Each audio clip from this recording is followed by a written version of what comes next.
Welcome to the Huberman Lab podcast, where we discuss science and science-based tools for everyday life.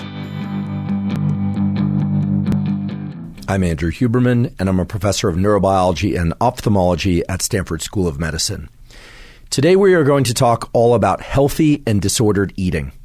And indeed, we are going to talk about clinical eating disorders, such as anorexia, bulimia, and binge eating disorder, as well as some other related eating disorders. However, before we get into this material, I want to emphasize that today's discussion will include what it is to have a healthy relationship with food. We're going to talk about metabolism.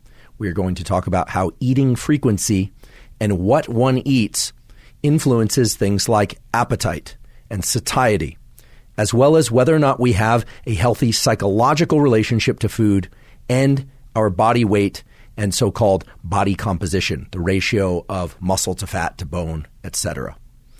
So as we march into this conversation, I'd like to share with you some interesting and what I believe are important findings in the realm of nutrition and human behavior. I know these days many people are excited about or curious about so-called intermittent fasting.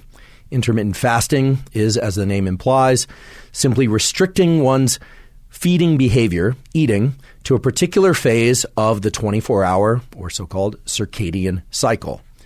Other forms of intermittent fasting involve not eating for extended periods of time, for entire days, or some people will extend to 2 days or 3 days. Typically, and hopefully, they will drink water during those times, sometimes referred to as water fasting, which means that they are ingesting fluids. And hopefully they are ingesting electrolytes such as salt, potassium, and magnesium as well, because while one can survive for some period of time without ingesting calories, it is extremely important to continue to ingest plenty of fluids and electrolytes. And the reason for that is that the neurons of your brain and body that control your movements, your thoughts, clarity of thinking in general, etc., is critically dependent on the presence of adequate levels of sodium, potassium, and magnesium, the electrolytes. And that's because neurons can only be electrically active by way of movement of particular ions, which include things like sodium, potassium, and magnesium. So without those, you can't think, you can't function, and it actually can be quite dangerous. So why all the excitement about intermittent fasting? Well, a lot of the excitement relates to work that was done by a former colleague of mine down at the Salk Institute for Biological Studies in San Diego named Sachin Panda. Sachin's lab identified some very important and impactful health benefits of restricting one's feeding window to particular times within the 24-hour cycle, or even to having extended fasts that go for a day or 2 days or maybe even 3 days. What they saw was an improvement in liver enzymes, an improvement in insulin sensitivity, which is something that is good. It means that you can utilize the calories and the blood sugar that you happen to have. Being insulin insensitive is not good and is actually a form of diabetes. What Sachin's lab and subsequently other labs showed was that restricting one's feeding window to anywhere from 4 to 8 or even 12 hours during each 24-hour cycle was beneficial in mice, and some studies in humans have also shown that it can be beneficial for various health parameters.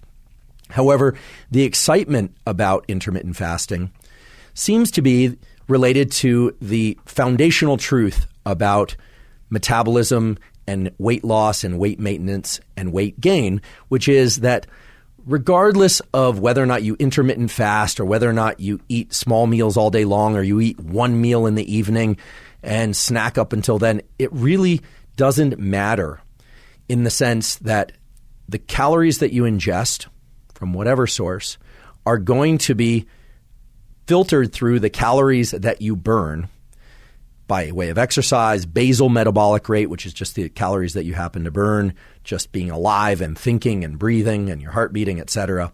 And the reason why many people prefer intermittent fasting to other forms of, let's just call it what it is, diet or nutritional framework, is that many people find it easier to not eat than to limit their portion size. And here I'm not talking necessarily about eating disorders. I'm talking about the general population. So I think that's one reason why there's so much excitement about intermittent fasting. Now, Within the context of intermittent fasting on a circadian time scale, once every 24 hours, you generally find two categories of people. People who prefer to not eat in the morning, either because they are not hungry in the morning or because they find it relatively straightforward to just drink things like coffee or water, etc., and push their feeding window out to noon or 2 p.m. or 3 p.m., and then they'll eat between, say, 1 p.m. and 8 p.m. or 9 p.m. It depends on the individual.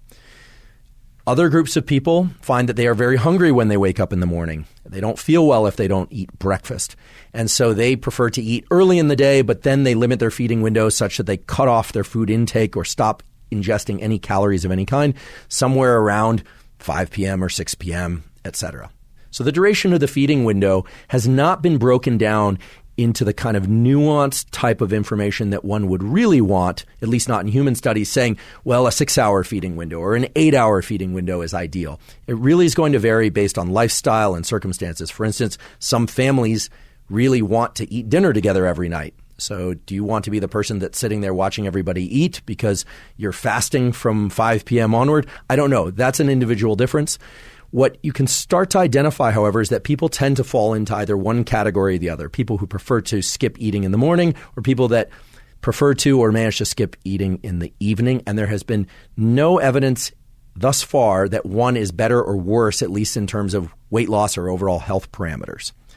Now, you can imagine that some people might eat breakfast and dinner. And indeed, I have many colleagues, in fact, who just choose to skip lunch because they're busy during the day. They eat breakfast and dinner. That doesn't afford the long fast associated with sleep. What do I mean by that? Well, if you went to sleep at 11 p.m. and you wake up at 6 a.m., by extending your fast until 1 p.m. in the afternoon, you get quite a long period of no ingesting any calories.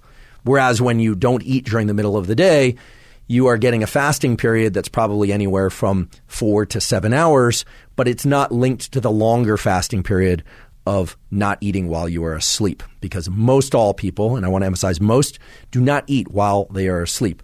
But we are going to talk about an eating disorder that does exist where people actually eat in their sleep. I know it sounds pretty wild, but indeed that eating disorder does exist and has a very interesting underlying mechanism. So why are we talking about this? And in particular, why are we talking about this during an episode that includes a discussion about eating disorders? The reason is nobody, not the government, no nutritionists, no individual, no matter how knowledgeable they are about food and nutrition and food intake, can define the best plan for eating for any one individual. I'm going to repeat that. Nobody knows what truly healthy eating is. We only know the measurements we can take. Liver enzymes, blood lipid profiles, body weight, athletic performance, mental performance, whether or not you're cranky all day, whether or not you're feeling relaxed. Nobody knows how to define these. And these have strong cultural and familial and socio-societal influence. So if you hang out with people that intermittent fast all day, that will seem normal. If you spend time with people that have never heard of intermittent fasting is going to seem very abnormal.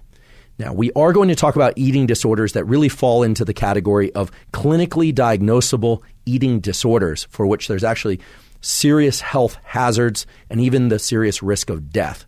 We will get to that topic. But for the time being, I want to emphasize a new set of findings that I think many people will find interesting and at least will want to consider in light of their current nutritional plan or pattern of eating, whether or not you're intermittent fasting or not. And I want to cue up an important framework for the rest of the conversation on healthy and disordered eating, which includes an understanding of thinking, decision-making, and what we call homeostatic processes, meaning regulation of things that are going on in our brain and body, and reward mechanisms. I'm going to return to that in a moment. But first, I want to share with you these new findings that were just published in the journal Cell Reports, a Cell Press journal, excellent journal. This was a study that was performed both in mice and it included a crossover study with a human population. The human population was women, but it relates to a previous study that was also carried out in men. I'm going to simplify this study. We will provide a link to the full study so you can explore it in more detail. And if you're really excited about the results, I would encourage you to explore some of the references within that paper as well. What was the study? The study looked at giving mice or humans 2 meals and explored whether or not putting those meals early in the day or late in the day had an impact on muscle hypertrophy, muscle growth, and overall protein synthesis of muscle. So when we eat, the amino acids from various foods are broken down and synthesized into different types of tissues. They can be utilized for energy, burned up for moving about and thinking, etc., or it can be synthesized. Those amino acids can be synthesized into skeletal muscle, the sorts of skeletal muscles that allow you to move your limbs. This study explored how protein intake, which included what are called branched-chain amino acids and amino acids like leucine, which are important for muscle protein synthesis. It explored whether or not emphasizing or skewing the protein intake toward early day or late day was better in terms of muscle hypertrophy, and they also looked at some parameters of strength, like grip strength. Now, mice are nocturnal. So before you say, wait, mice are nocturnal, how did they look during the day? And it doesn't apply because it's in mice. Of course, they knew that. And they looked during the mice's active phase of their circadian cycle, which corresponds to our day. And in humans, they looked at whether or not eating most of one's protein early in the day was better than if the protein intake and these branched-chain amino acids were placed later in the day. And yes, they had the mice do resistance training. They did that by emphasizing overload to one limb of the mouse, and that actually generates hypertrophy. It's a form of resistance training in mice, so they don't have them weight training. They weren't doing curls and dips and squats and things of that sort. They were moving their own body weight, but they skewed that distribution of body weight by restricting a limb and forcing them to use one limb that did indeed grow in response to that. And then in humans, there was an exploration of grip strength. And then with resistance training, that was also carried out through a peripheral study. Basically, the takeaway from this study was that mice and humans can utilize amino acids that are ingested early in the day better than they can utilize amino acids ingested later in the day, in particular toward muscle hypertrophy and growth, or maintenance of muscle, which for those of you that aren't interested in much muscle hypertrophy, that aren't trying to grow your muscles, I've talked before in the episode on building strength and hypertrophy, that maintaining muscle, regardless of one's athletic prowess, regardless of one's age, is extremely important because loss of skeletal muscle is one of the major causes of injury as we age. It's one of the major causes, believe it or not, of cognitive and metabolic deficits as we age. So maintaining muscle is important. Building muscle might be important to some of you, but what they found was ingesting protein early in the day and these amino acids early in the day led to more muscle hypertrophy than if the majority of amino acids and proteins were ingested late in the day. So this translates to intermittent fasting such that if you are interested in muscle hypertrophy, you might, and I want to emphasize might, consider making sure that you're getting sufficient protein intake early in the day. What sources of protein you use is going to be highly individual. Some of you are meat eaters. Some of you don't eat red meat. Some of you eat chicken and fish and eggs. Some of you don't. Some of you are vegans. It has been shown that the amino acid leucine is vital for the cell growth process, including muscle growth, because of its relationship to the so-called mTOR pathway, mammalian target of rapamycin. We can talk about that more if you like in a future episode. This means that if you're somebody who wants to maintain or increase the amount of muscle mass that you have, ingesting a high-protein meal early in the day ought to be beneficial for that. Does it mean that you should not eat protein in the afternoon and evening? No. I think a lot of people might have misinterpreted this study, and I don't want that to happen. This is only pointing out the fact that ingesting sufficient quality amino acids, including leucine, early in the day can be beneficial for maintenance and growth of muscle tissue. It does not say that you should avoid protein later in the day. Now, for you intermittent fasters, this could be relevant. I, for instance, was somebody who for a very long time skipped breakfast. My first meal of the day would be in the early afternoon, mostly protein and salad. In my case, animal protein, because that's in alignment with my values. Then in the evening, I would eat pasta, vegetables, etc. I might have some protein, some small piece of fish or chicken or something like that, but I didn't really emphasize that. On the basis of these results, I am experimenting with. I want to emphasize experimenting with. I haven't completely tossed out my old protocol, but I'm experimenting with eating proteins early in the day and eating lunch, and then dinner might be a light supper of some sort, but not so much protein later in the evening. Again, if you want to eat 6 meals a day, you want to eat round the clock, I'm not going to stop you. I'm not telling anybody what to do. As I mentioned earlier, nobody knows exactly how to eat for one's particular goals.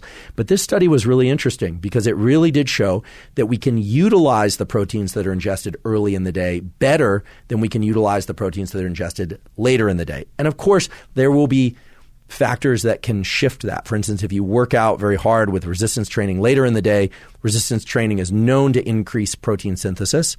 So it stands to reason that ingesting amino acids after that training would be beneficial. However, in this study, it did not seem to matter when the resistance training fell within the 24-hour schedule. The morning ingestion or early day ingestion of amino acids seemed to be beneficial. How early? Between the hours of about 5 a.m. and 10 a.m. for humans. Now, just a bit of mechanism to explain why this happens. So why would it be that ingesting protein early in the day would lead to more synthesis of muscle than ingesting protein later in the day? And the reason it turns out is related to the circadian clock mechanism that is present in all cells, including muscle cells. So muscles have fibers. I think most people are aware of that your muscles are not just one big blob of tissue. A lot of these little fibers that contract. Within those fibers, however, there are cells with nuclei. Those nuclei contain DNA. DNA is transcribed into RNA. RNA is translated into proteins. The DNA of your cells, including these muscle cells, are under strong circadian regulation. Each one has a pattern of gene expression that is different at different times during the 24-hour cycle. This is an unescapable reality of all cells in your body, right from your hair cells to your brain cells to your retinal cells to your toe on both feet. These cells make a gene called BMAL. BMAL, B-M-A-L, is a clock gene, and the expression of this clock gene varies across the 24-hour cycle, and proteins that are downstream of this BMAL gene influence protein synthesis. The circadian regulation of this BMAL gene turns out to be vitally important for this protein synthesis mechanism. How do we know that? Well, in this particular study, because they had a mouse that lacked BMAL, the gene was knocked out. They had a bunch of these mice. They were able to explore whether or not this early day feeding effect was present or absent in these mice that lacked the gene BMAL. And indeed, it was absent. In other words, the effect of increased protein synthesis early in the day was eliminated in the absence of the BMAL gene. So what this means is that when you wake up in the morning, assuming you're following a standard schedule of being asleep at night and awake during the day, your muscle cells are primed to incorporate amino acids and synthesize muscle, regardless of whether or not you weight trained the night before at 8 p.m., or you don't weight train at all, or you weight train afterwards or before. I said 5 to 10 p.m. is the sort of critical window for this increased protein synthesis. All this means is that if you are interested in maintaining or enhancing muscle tissue volume, that you might want to consider eating quality protein and amino acids early in the day. You could train first, you could train after, you could not train at all. That's an entirely different discussion. What is quality protein? Well, quality protein is going to be a protein that includes most of the essential amino acids, and in particular leucine. Now, there's a lot of debate as to whether or not you can get all the essential amino acids from a purely plant-based diet, or whether or not you need to ingest animal-based foods or not. The term quality protein has no strict scientific definition. Some people define quality protein as a protein that has a high essential amino acid to caloric ratio. Now, what that means is a small piece of chicken or steak or eggs, for instance, will have many essential amino acids with a low caloric content relative to, say, beans or plant-based foods that can also get you essential amino acids, but it requires more calories to access those essential amino acids. Now, that's a debate that has many exceptions and nuances. And I, for one, am perfectly respectful of the folks that just want to ingest plant-based foods in order to get their high-quality protein. I think that actually can be done. One has to be careful and thoughtful in their choices about how to do that.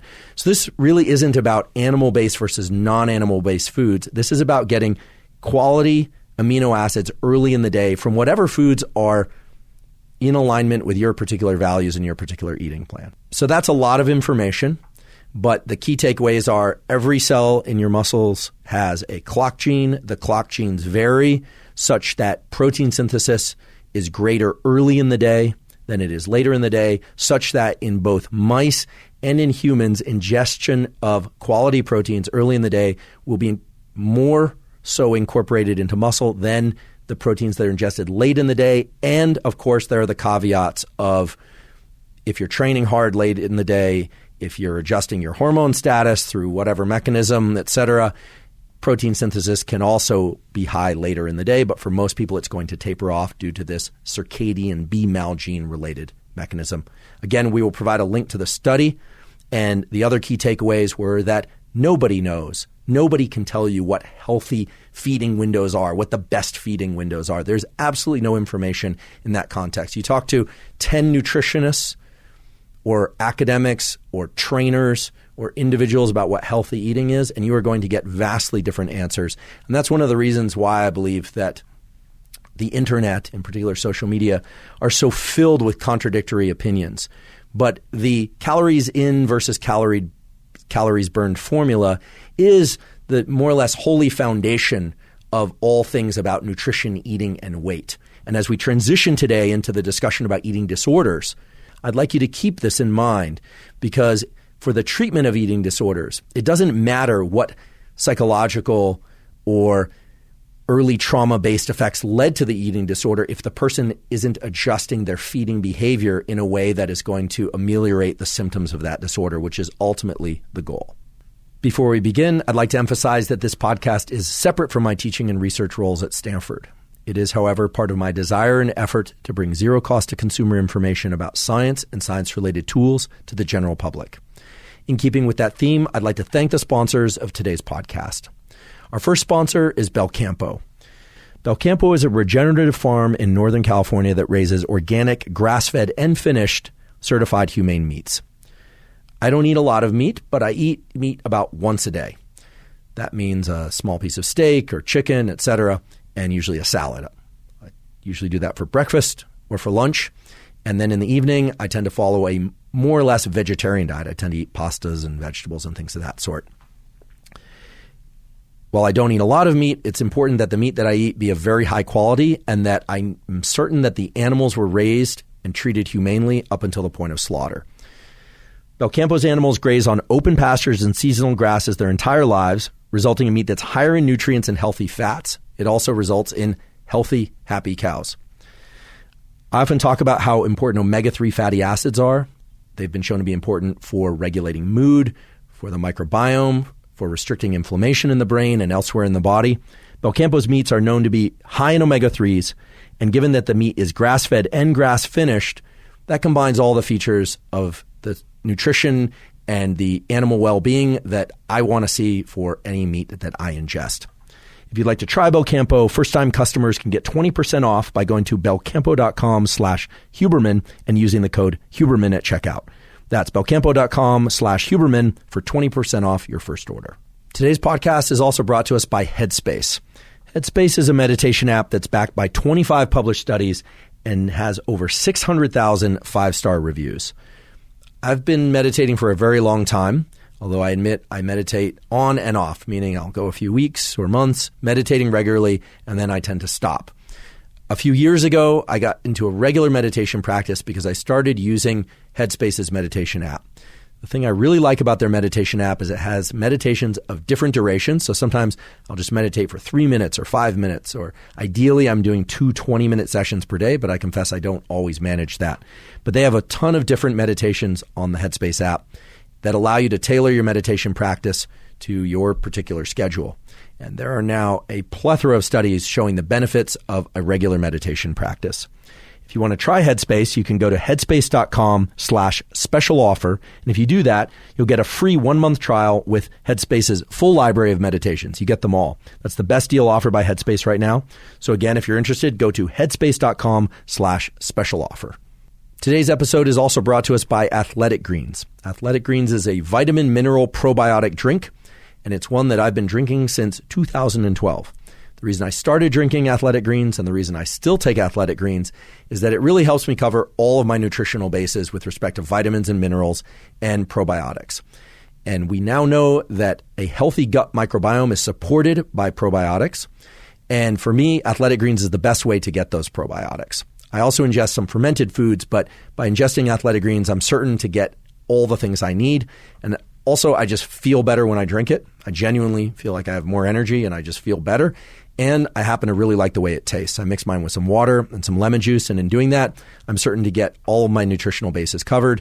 And the probiotics support a healthy gut microbiome, which is important for mood, regulating inflammation, and so on.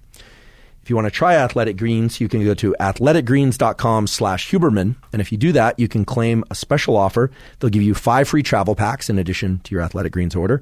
Those travel packs make it really easy to mix up Athletic Greens while you're on the road, in the car, on the plane, etc. And they will give you a year's supply of vitamin D3 K2. Vitamin D3 and K2 have been shown to be important for blood lipid profiles, for metabolism, and a whole bunch of other metabolic and neural processes. So go to athleticgreens.com/Huberman to get the Athletic Greens, the 5 free travel packs, and the year supply of D3 and K2. So let's talk about eating disorders. And as we do that, I want to emphasize again that nobody can really define what healthy eating is with a single protocol. However, there is some general agreement about what unhealthy and disordered eating is. There are clear criteria in the psychiatric and psychological communities to define things like anorexia, bulimia, binge eating disorder, all of which we will talk about.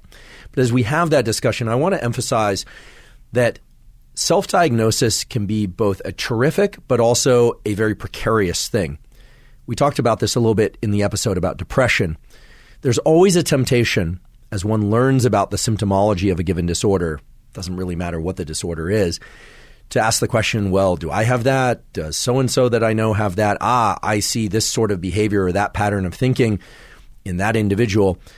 It's tempting to diagnose them and or ourselves as either having or not having a particular disorder. However, diagnoses really need to be carried out by people who are trained in that particular field and that have deep expertise in recognizing the symptomology, including some of the more subtle symptomology of eating disorders. So if any of the symptoms resonate with you by way of you thinking that you have this particular disorder or someone that you know has this disorder, I would take that seriously, but I would take that information to a qualified healthcare professional that could diagnose or rule out any of these possible disorders. I say that not to protect us, but to protect you, because information is valuable, and I do believe that knowledge of knowledge can be very valuable in navigating any topic and improving our thoughts and behaviors around that topic. But one doesn't want to, or I should say one shouldn't start to self-diagnose simply on the basis of information without running that through the filter of a qualified professional. So what is an eating disorder? Well, we have to take a step back and confess to the fact that every society, every culture, every family, and every individual has a different relationship to food. Eating disorders, however, have particular criteria that allow us to define them and to think about different modes of treatment as it relates to the particular symptoms, in particular the psychological and biological symptoms of those disorders. Now, that's a mouthful, no pun intended. What are the major eating disorders? Anorexia nervosa, most commonly referred to as anorexia, is perhaps the most prevalent and the most dangerous of all eating disorders. In fact, anorexia is the most dangerous psychiatric disorder of all, even more than depression. The probability of death for untreated anorexia is very high. And sadly, the prevalence of anorexia is very high. So what is anorexia and how prevalent is it? Anorexia, if you look it up online or you talk to a qualified professional, is essentially a failure to eat enough to maintain a healthy weight. You can see all sorts of very troubling symptoms of somebody who's been anorexic for some period of time. A general loss of muscle mass because they're ingesting fewer calories than they burn. Muscle is very metabolically active. They tend to lose a lot of muscle mass. They will have a low heart rate. This is the body and brain's attempt to lower energy output. They will have low blood pressure. They will sometimes have symptoms like fainting. They will have sometimes even hair growth on the face, something called lanugo, which is essentially the body's attempt to insulate the body because of loss of body heat when you're that thin. Loss of bone density, osteoporosis, loss of periods in girls and women, and all sorts of disrupted gut and immune functions. So there are just tons of terrible symptoms of anorexia that really place the anorexic into a very risky state, which is why mortality from anorexia gone untreated is extremely high. Now, one of the misconceptions about anorexia is that it stems from an overemphasis on perfectionism, or that because of all the images in social media and in advertising of extremely thin and fit or muscular people, that individuals are looking at themselves and comparing themselves to those images and thinking that they don't match up and developing anorexia. That turns out to not be the case. If you look at the prevalence or the rates of anorexia in the last 10 years or 20 years, and you compare that to when anorexia was first identified, which was in the 1600s, and perhaps even earlier, what you find is that rates of anorexia are not going up. So this idea that the images that we're being bombarded with are causing anorexia doesn't seem to be true. Now, that is not to say that the images that we, in particular young people, are being bombarded with are healthy for their psychological state of mind.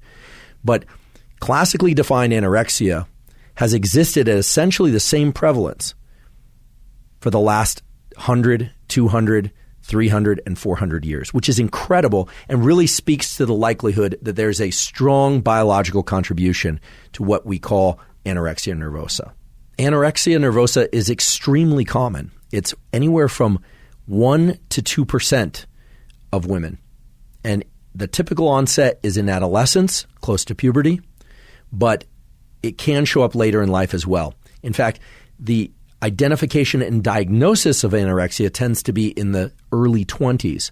But if you look back at the history of those individuals, there were typically signs of anorexia that stem back into their early teens or maybe even before that. Now, of course, men can be anorexic as well, but anorexia nervosa does seem to occur at 10 times the rate in women and young girls than it does in men and young boys.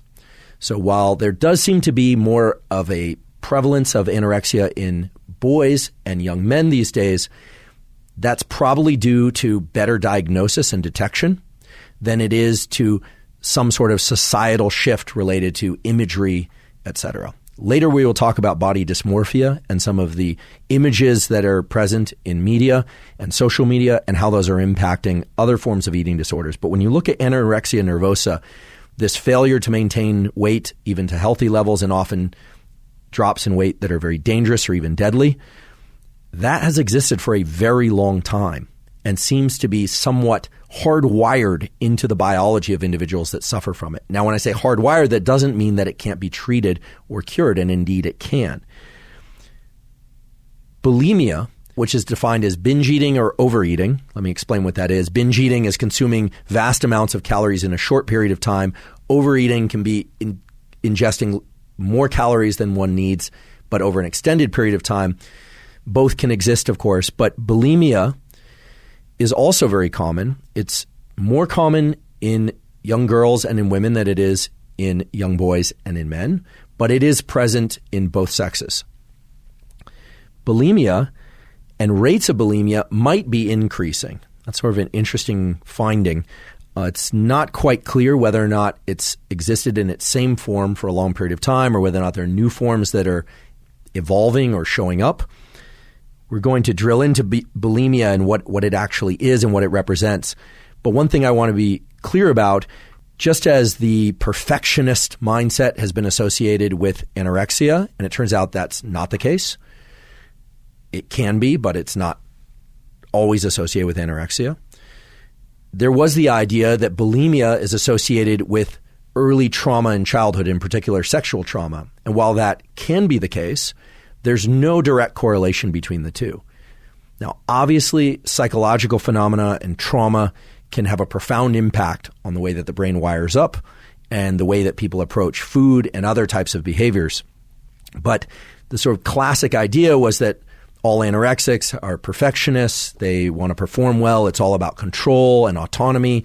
And bulimics are kind of dysregulated and acting out against some early sexual trauma. Those stereotypes of the psychological framework of anorexics and bulimics doesn't hold up when you look at the data. Many meta-analyses have been done. It just simply is not the case.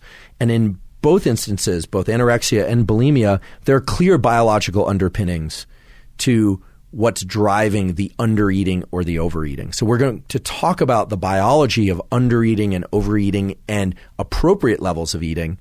And by doing that, we will start to identify some of the mechanisms that serve as entry points for the treatment of both anorexia and bulimia. And as some of you are probably aware, anorexia and bulimia can be comorbid. They can exist with one another. There are anorexics who will binge and then purge in order to maintain that unhealthily low weight. There are bulimics who fit the psychological criteria of anorexia. And so there's a lot of overlap between those two categories.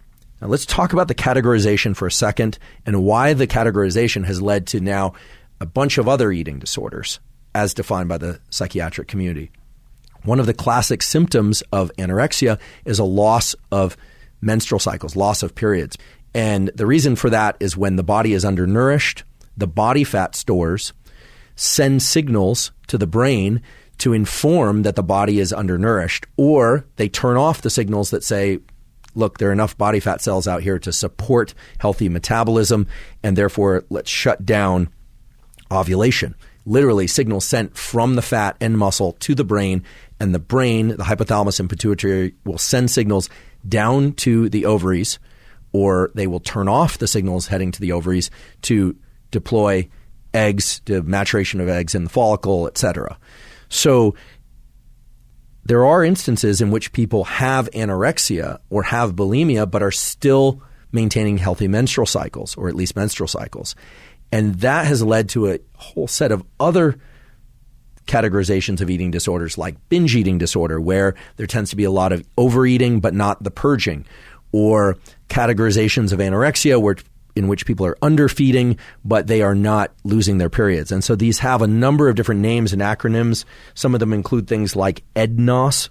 EDNOS is eating disorder not otherwise specified. So that's a subcategorization. Or OSFEDS. So OSFEDS is other specified feeding or eating disorder. So right now, if you were to look online or you look into the psychiatric and psychological textbooks, what you would find is that there's a huge constellation of eating disorders. Today, we're mainly going to talk about anorexia, bulimia, binge eating disorder, and body dysmorphia. You can even find eating disorders like pica, where people actually ingest things like dirt or rocks or metal because they have a genuine appetite for those things. I certainly do not recommend sampling any of those non-food items as foods. It is incredibly dangerous. People often poison themselves. They often can cause structural blockages. Some people have died from those sorts of things. But nonetheless, there are aspects of our brain and biology that, when disrupted, can lead to very bizarre types of eating behavior. Sometimes pica is caused by malnutrition, but not always. And so today we're going to focus on the most prevalent eating disorders, but we are going to build up toward that understanding by looking at what healthy metabolism and eating and satiety and hunger looks like. Because one, I realize that not everyone out there has an eating disorder. And two, I want people to understand this relationship between how they think, the decisions they take about what they eat, and how the body and the brain at subconscious levels are driving some of these behaviors, healthy or otherwise, because I do think that it can lead us to a better understanding of what healthy eating is for most of us, and to increase compassion and hopefully even increased improvement in treatment of eating disorders for those that are suffering from them. So what is hunger and what is satiety? Satiety, of course, being sated or feeling like we've had enough food. I want to remind people of the basic mechanisms by which the brain and body communicate. This is vitally important, not just for this discussion, but for any discussion about how we think, how we behave, how we feel. The body is communicating two types of information to the brain on a regular basis, but in particular around feeding. And those two types of information are mechanical information and chemical information.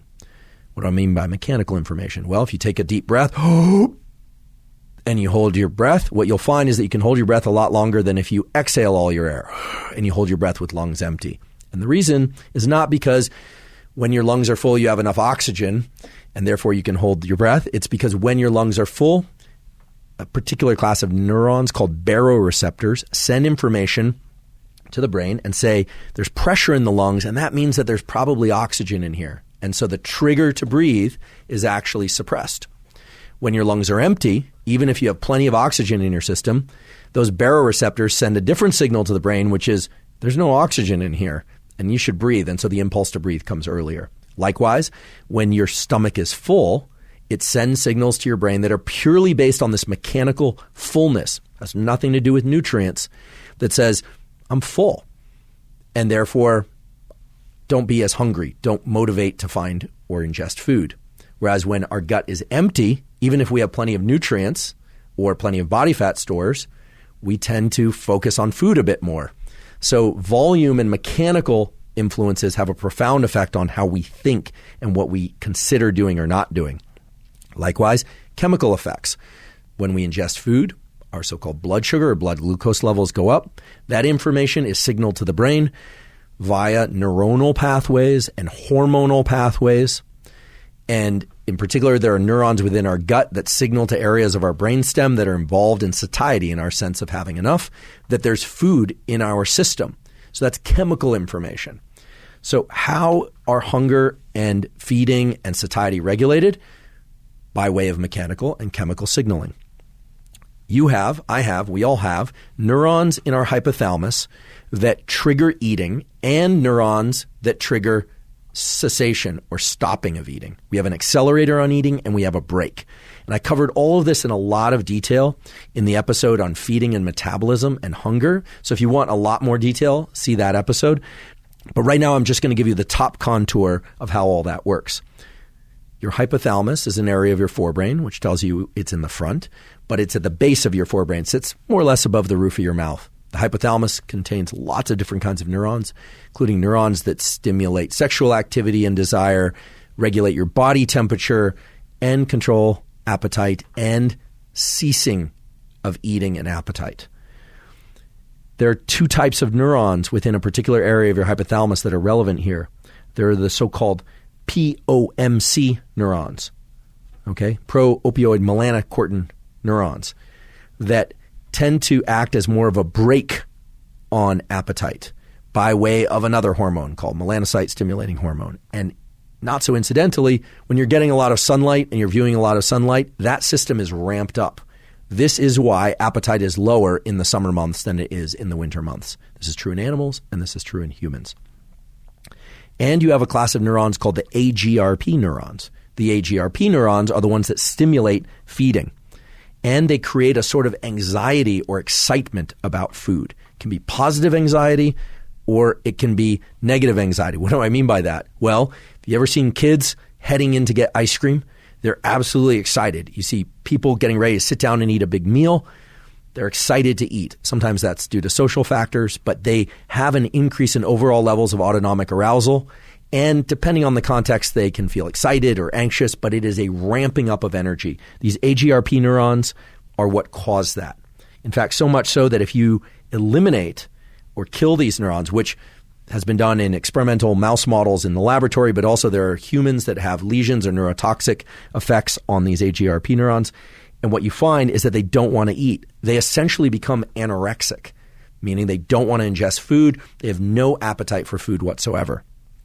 Now, that's not exactly what anorexia is, but these AGRP neurons are like an accelerator on wanting to eat. Whereas if you stimulate these AGRP neurons, or in humans that have, say, a small tumor near these AGRP neurons, they become hyperphagic. They will eat to the point of bursting. Both animals and humans that have elevated levels of these AGRP neurons are anxious, they want to eat, and they will ingest food to the point where they override those mechanical and chemical signals in the body. And I know it sounds horrible, and it is horrible. They will eat until the point that they burst.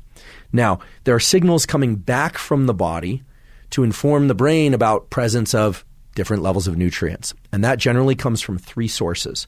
First of all is body fat.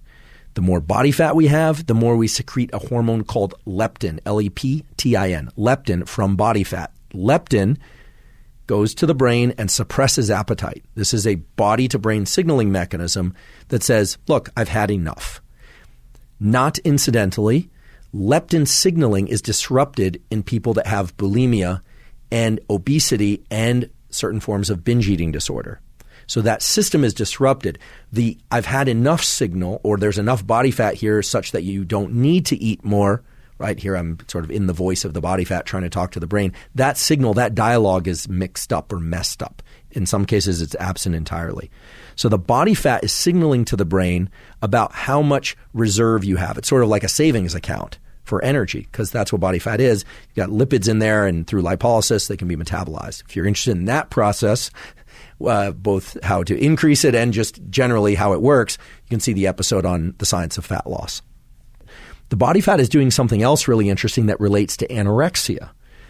When there's sufficient levels of body fat and leptin circulating in the blood, and that leptin signal gets to the brain, the hypothalamus and the pituitary gland register that signal and in a completely subconscious way trigger the deployment of eggs in females and the production of sperm in males. So when body fat stores are very low, the reason why periods shut off or sperm production is reduced or even shut off is because there's not enough leptin getting to the hypothalamus and to the pituitary, and they shut off the signals, the hormones, things like gonadotropin releasing hormone, luteinizing hormone, follicle stimulating hormone, all these hormones that you don't have to remember the names of if you don't want to, that travel to the ovary or to the testes and cause the ovary and testes to ovulate or to produce more sperm.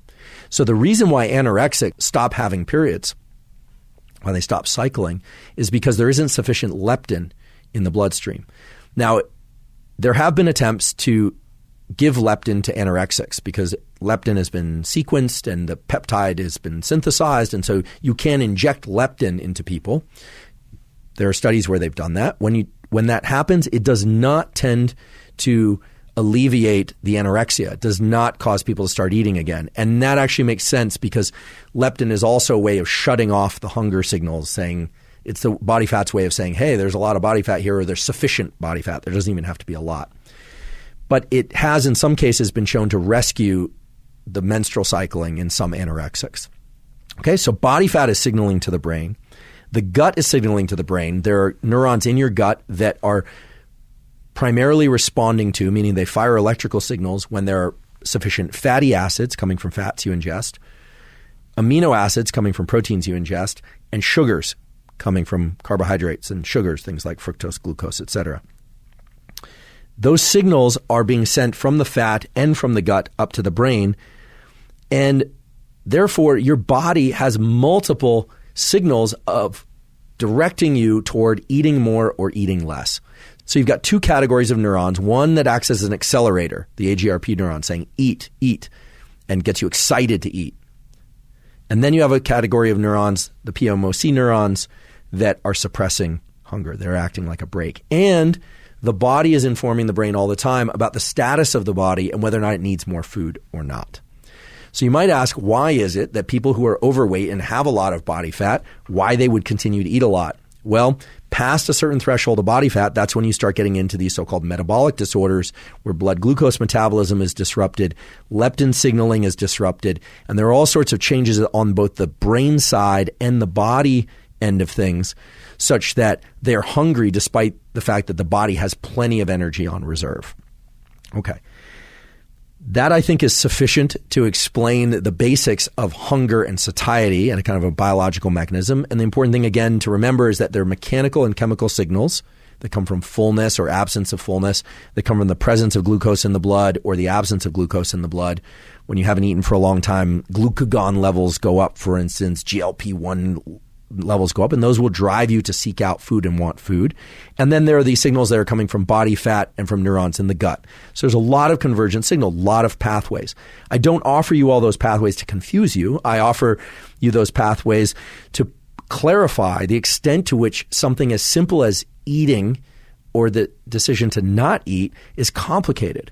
We've perhaps heard, or I've certainly heard, that, it takes about 20 minutes for satiety to set in, so you should eat slowly, that you won't realize that you're full until about 20 minutes. That's actually not true. I don't know where that got started, but we should probably all chew our food better and eat more slowly, be more mindful of what we're eating, etc. So in anticipation of this episode, I consulted extensively with a colleague of mine at Stanford who, sadly for us, is going off to University of Pennsylvania. So our loss is University of Pennsylvania's win. His name is Dr. Casey Halpern. He's a MD, medical doctor, and neurosurgeon, and a PhD who studies binge eating disorder and other types of eating disorders and how they arise in the brain. And he's developed some really pioneering treatments for them. We'll talk more about his work a little bit later in the episode. But we got to the discussion of why a body that has sufficient energy levels would desire to eat more at all. And this is not just the case for binge eating disorder or for bulimia, but why that would be the case. This is primitive biology that evolved over many tens, if not hundreds of thousands of years. You see it in mice, you see it in humans, very similar types of pathways and effects. How is it that human beings who have plenty of fat on reserve and plenty of glycogen in their liver, et cetera, in other words, plenty of energy, why they would be hungry, why they would eat at all? It seems like that just shouldn't happen. And he had a very important and, I think, clear and intuitive way of framing up all this stuff around eating and motivated behaviors and how they can go awry, not just in eating disorders, but in all of us. Basically, what he said was, from an evolutionary standpoint, it makes sense that we should eat as often as we can, as much as we can, and as fast as we can. Well, that sounds crazy. I was told to eat not too often, not too much, and to eat slowly and chew my food. But as Dr. Halpern pointed out, there are circuits in the brain to reward eating often, eating fast, and cramming as much food into you as possible. Because from a purely evolutionary standpoint, food was scarce, and seeking food was dangerous, whether or not it was from animal sources or not. And it's always been competitive. For those of you that grew up in families with a lot of siblings, this may resonate with you. I had just one sibling.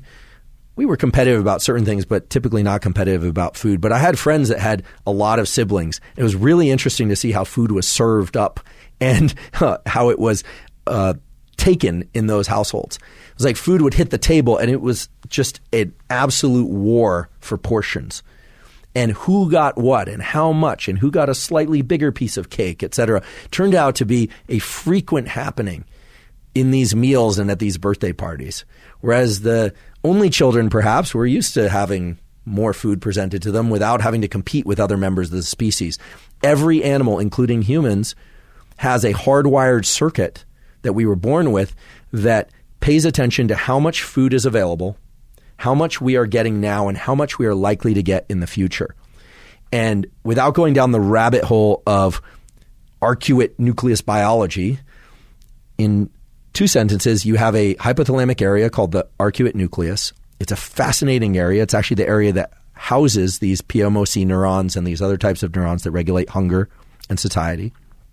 And these neurons in the arcuate nucleus start getting active when we see food and think about food. They drive hunger, and they drive hunger in a way that's responsive to what the food looks like, what it smells like, but also our prior history of interactions with that food. And it takes into account social context, whether or not we are going to get the whole pizza to ourselves or whether or not there are going to be others that we're going to have to compete with. So there are a lot of signals that this arcuate nucleus in your brain are paying attention to.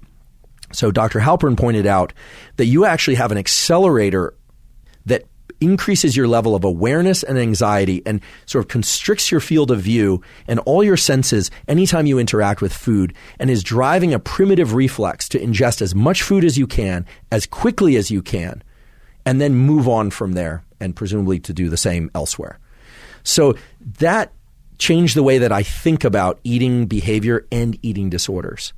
In fact, we could think about eating disorders like bulimia as an unmasking of that mechanism without the so-called top-down control, without the mechanisms that we use to regulate our behavior. And indeed, bulimia and binge eating disorder are closely associated with impulsivity and with impulsive behaviors of other kinds, something that we also will discuss more.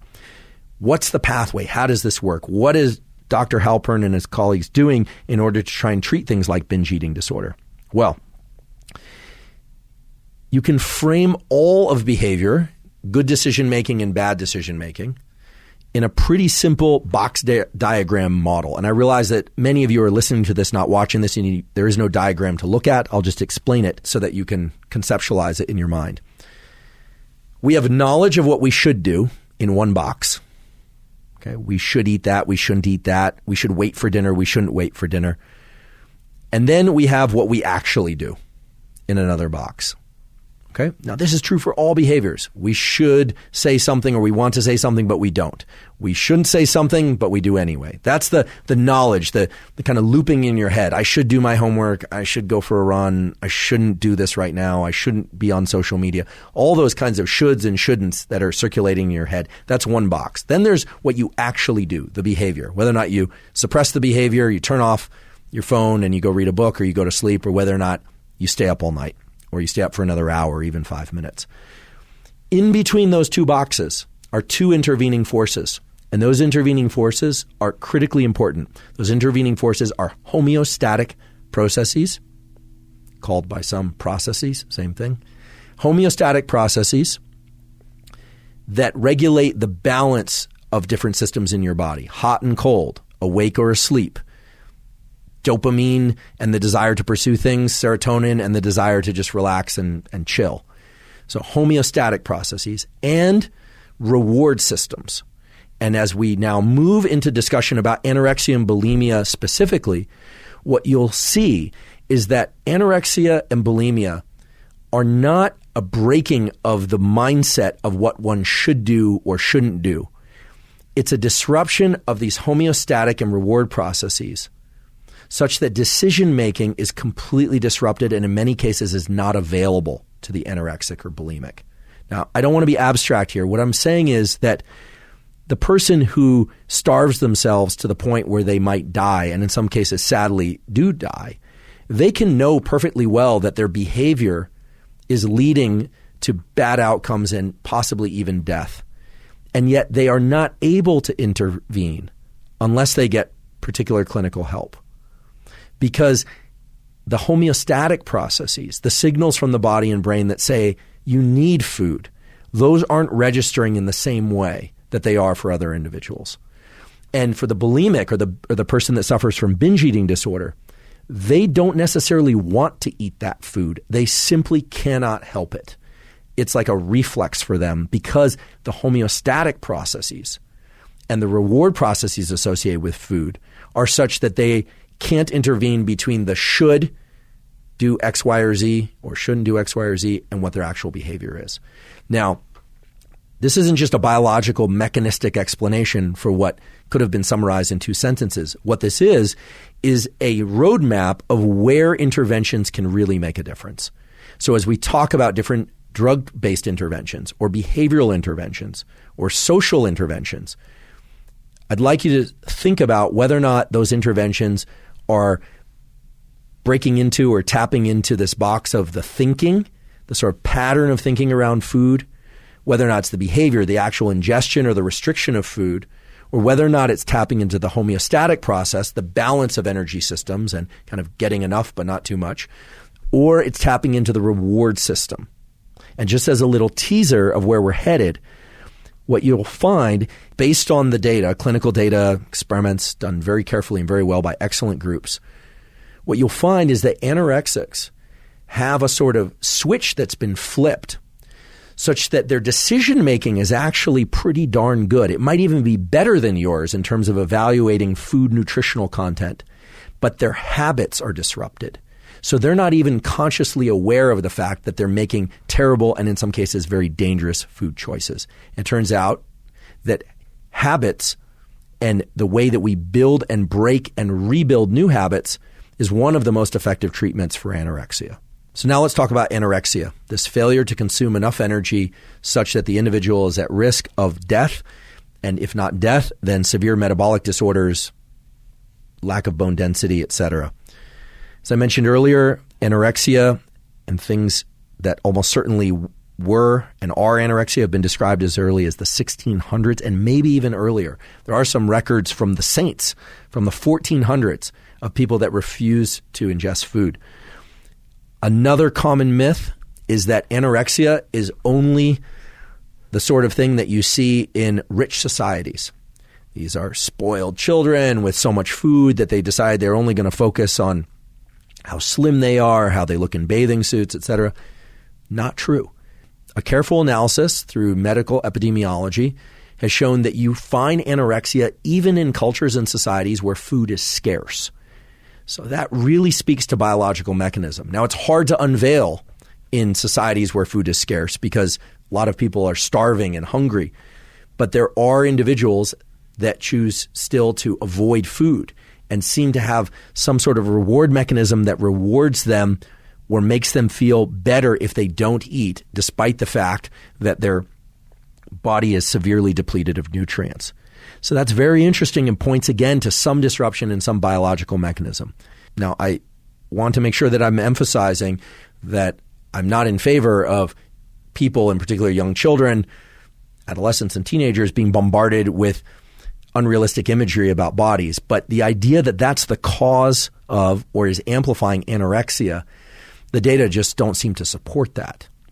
Anorexia, in its classic sense, requires that there be an endocrine, meaning a hormonal disruption, menstrual abnormalities, lack of sperm production, or low testosterone in males, in order to meet the classification for anorexia. But as I mentioned earlier, there are now nuanced and new classifications of anorexia that even for individuals that still menstruate or that maintain sperm production, that anorexia can still be considered a clinically diagnosable disorder. Now, typically, anorexia starts in adolescence right around puberty. Let's take a look at what puberty is. Puberty, at a very broad level, is the most significant and dramatic developmental step anyone goes through in their lifespan. The body changes, the brain changes, perceptions change, one's own self-perception changes, and most of those changes are driven by changes in circuitry within the hypothalamus. So neurons that are controlling the production of the so-called sex steroid hormones, things like testosterone, estrogen, and related hormones, prolactin, etc. Those are all changing at very rapid rates. Anorexia tends to show up around this time in a subset of individuals who, on the face of it, seem to find food aversive. Now, the purely psychological theory of this is that they are fighting for autonomy. They want control. Puberty is also a time in which children and parents are in a tug of war over control. You were once a small child being told when to go to bed, sent to your room. Now you're a child that can talk back and say, I don't want to, or I refuse to. And that happens a lot in various households, as I'm sure you're familiar with. Adolescence and puberty is also when girls start menstruating typically, or boys develop deeper voice, they're start producing sperm, etc. So there are a lot of bodily changes that also drive perceptual changes and perceptual changes that drive bodily changes. And it is a dramatic shift.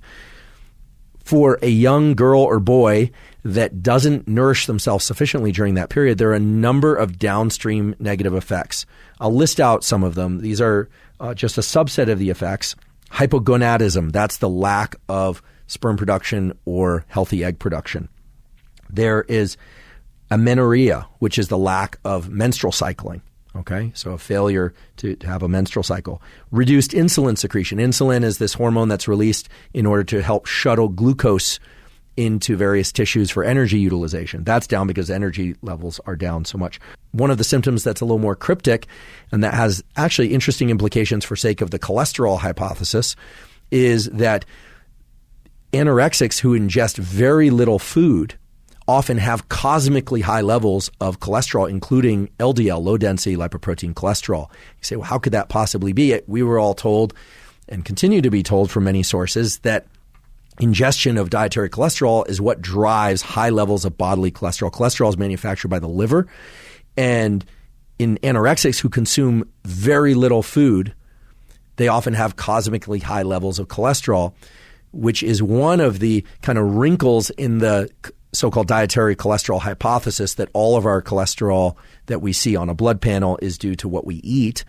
But the explanation for it is that under conditions where there's not sufficient cholesterol to synthesize the sex steroid hormones, things like testosterone and estrogen, which are required in both males and females, those are made from cholesterol, that the body, the liver, will start generating its own cholesterol and will often overshoot the mark to a dramatic degree. So the blood lipid profiles in anorexics are often very unhealthy, despite the fact that they're eating very little food. In addition, they tend to have elevated levels of things like vasopressin, which are hormones that regulate body temperature and salt and blood volume. They tend to have low blood pressure. They can pass out. I mentioned some of the other symptoms earlier. In other words, there are a huge number of terrible things happening. Thyroid levels are down. Heart rates are down. If I'm painting a very bleak picture here, it is indeed a bleak picture. So we have to ask ourselves, what can be done for the anorexic, right? Let's say it's a failure of the AGRP neurons to stimulate appetite and feeding. Let's say it's too much anxiety around food. Let's say it's because of the way that food restriction was used for reward in the household, right? I'm making this up, but you can imagine a hypothetical scenario where let's just say the mother of a particular individual is very vocal about her avoidance of food. We've seen this before, right? You've probably seen somebody who loves to cook and prepare food, but then sits down and doesn't seem to eat, and they always seem to, in air quotes, have eaten earlier. I ate while I cooked, right? These people that you never actually see eating. We all know people like this. Are they anorexic? Possibly. We don't know. A child observes that kind of behavior. Maybe that individual is always being told how beautiful they look or how wonderful or fit they look, what incredible meals they produce. And you could imagine a purely psychosocial set of events that could lead a child to be anorexic. That doesn't seem to be the case, at least not in terms of driving classic anorexia, of really extreme deprivation of oneself from food. However, there's a strong genetic component for anorexia. So you could imagine a mild form of anorexia in a parent that is supported or exacerbated by praise, so that the person feels good from the praise they're getting, that they want to be a low body weight for whatever reason, for aesthetic reasons or for whatever reasons that happen to appeal to them. And the child has a genetic predisposition, right? We never think about genes in terms of controlling behavior. Genes bias probabilities for behavior, okay? So you can have a gene for depression or for schizophrenia, but it's not deterministic in the same way that there are genes that determine your eye color or your skin color or your hair color, okay? So there's a genetic predisposition there. And that genetic predisposition could exist such that if one is rewarded enough times for a particular behavior, that behavior can start to ratchet in to our neural circuitry, because behavior drives neural changes, so-called neuroplasticity. And you could imagine that that child could develop a full-blown case of anorexia. And this is why I raised at the beginning that no one really knows how to define healthy eating. And so therefore, we have to rely on just identification of unhealthy behaviors. But what do we point people to in terms of what healthy replacement behaviors would be? So rather than just look at anorexics and say they're not eating enough and there's this huge array of terrible things that they're doing to their body and they need to eat more, we need to rescue them from themselves, let's look under the hood. Let's look at what's known about the neural circuitry and the sorts of perceptions and behaviors that the neural circuitry is driving in order to understand what they are truly suffering from at the level of cause, not just symptoms. It's clear what they're suffering from at the level of symptoms. Symptoms are how we diagnose. I listed off a number of those things. But let's look under the hood and try and identify where one could intervene, in theory, in order to try and rescue the anorexic or help the anorexic rescue themselves. Because it turns out that the answer, or at least one of the answers of how to do that, is not intuitive at all. At least to me, was very surprising. I would be remiss if I didn't start with the obvious, which is there a chemical defect? Meaning, is there some disruption in one of the major chemical systems in the brain that makes anorexics anorexic? And therefore, can we replace that chemical, or can we reduce some chemical and essentially eliminate anorexia? And the answer is not really, sort of, maybe, no. Here's why. There are a lot of different chemicals in the brain and body, but there are a category of chemicals that are particularly important that, if you've listened to this podcast before, or even if you haven't, are going to come up again and again and again. And that is the category of chemicals in the brain and body called the neuromodulators. Neuromodulators are different than neurotransmitters in the sense that neuromodulators modulate or change the activity of brain areas and neural circuits. You can think of them as microphones that are held between particular sets of connections in the brain that make those connections in the brain more likely to be active relative to others. Okay? They make them louder, so to speak. There are many neuromodulators, but the ones that are important for sake of today's discussion are the classic ones: dopamine, acetylcholine, norepinephrine, and serotonin. Let's focus on serotonin. Serotonin is a neuromodulator that tends to increase the activity of certain neural circuits, including within the hypothalamus, but also within the body, that trigger a sense of satiety, of having enough food, enough warmth, enough social connection, enough of any motivated goal or drive or any type of thing or behavior that one would want more of. Serotonin tends to make those circuits quiet down. Now, there are many categories of drugs that emphasize the serotonergic circuitry, meaning they cause the release of or the efficiency of serotonin in the brain and body. Things like Prozac, Zoloft, Paxil, things of that variety. Those drugs have been used to some degree of success, although not much, to treat things like anorexia nervosa.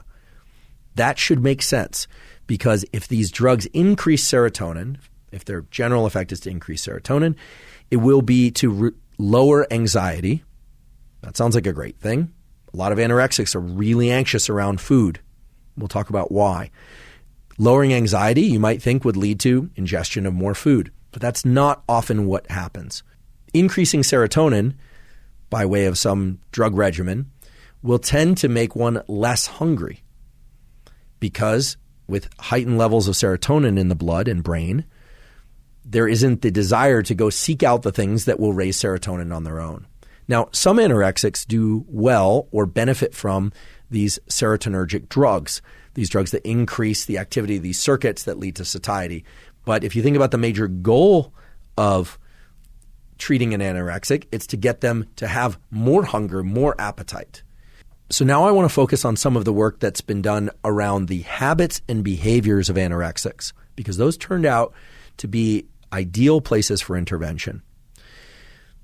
The work I'm about to describe was done by Dr. Joanna Steinglass and colleagues at Columbia University in New York, and there are other groups as well. Of course, they're doing this type of work. But they did what I think are really some beautiful experiments and some beautiful explorations of potential treatments for anorexics that seem to have a quite high degree of effectiveness when they are applied correctly. First of all, there's a challenge in studying anorexia, because in anorexia, what you're essentially studying is the absence of a behavior. It's very hard to study the absence of a behavior as opposed to a behavior.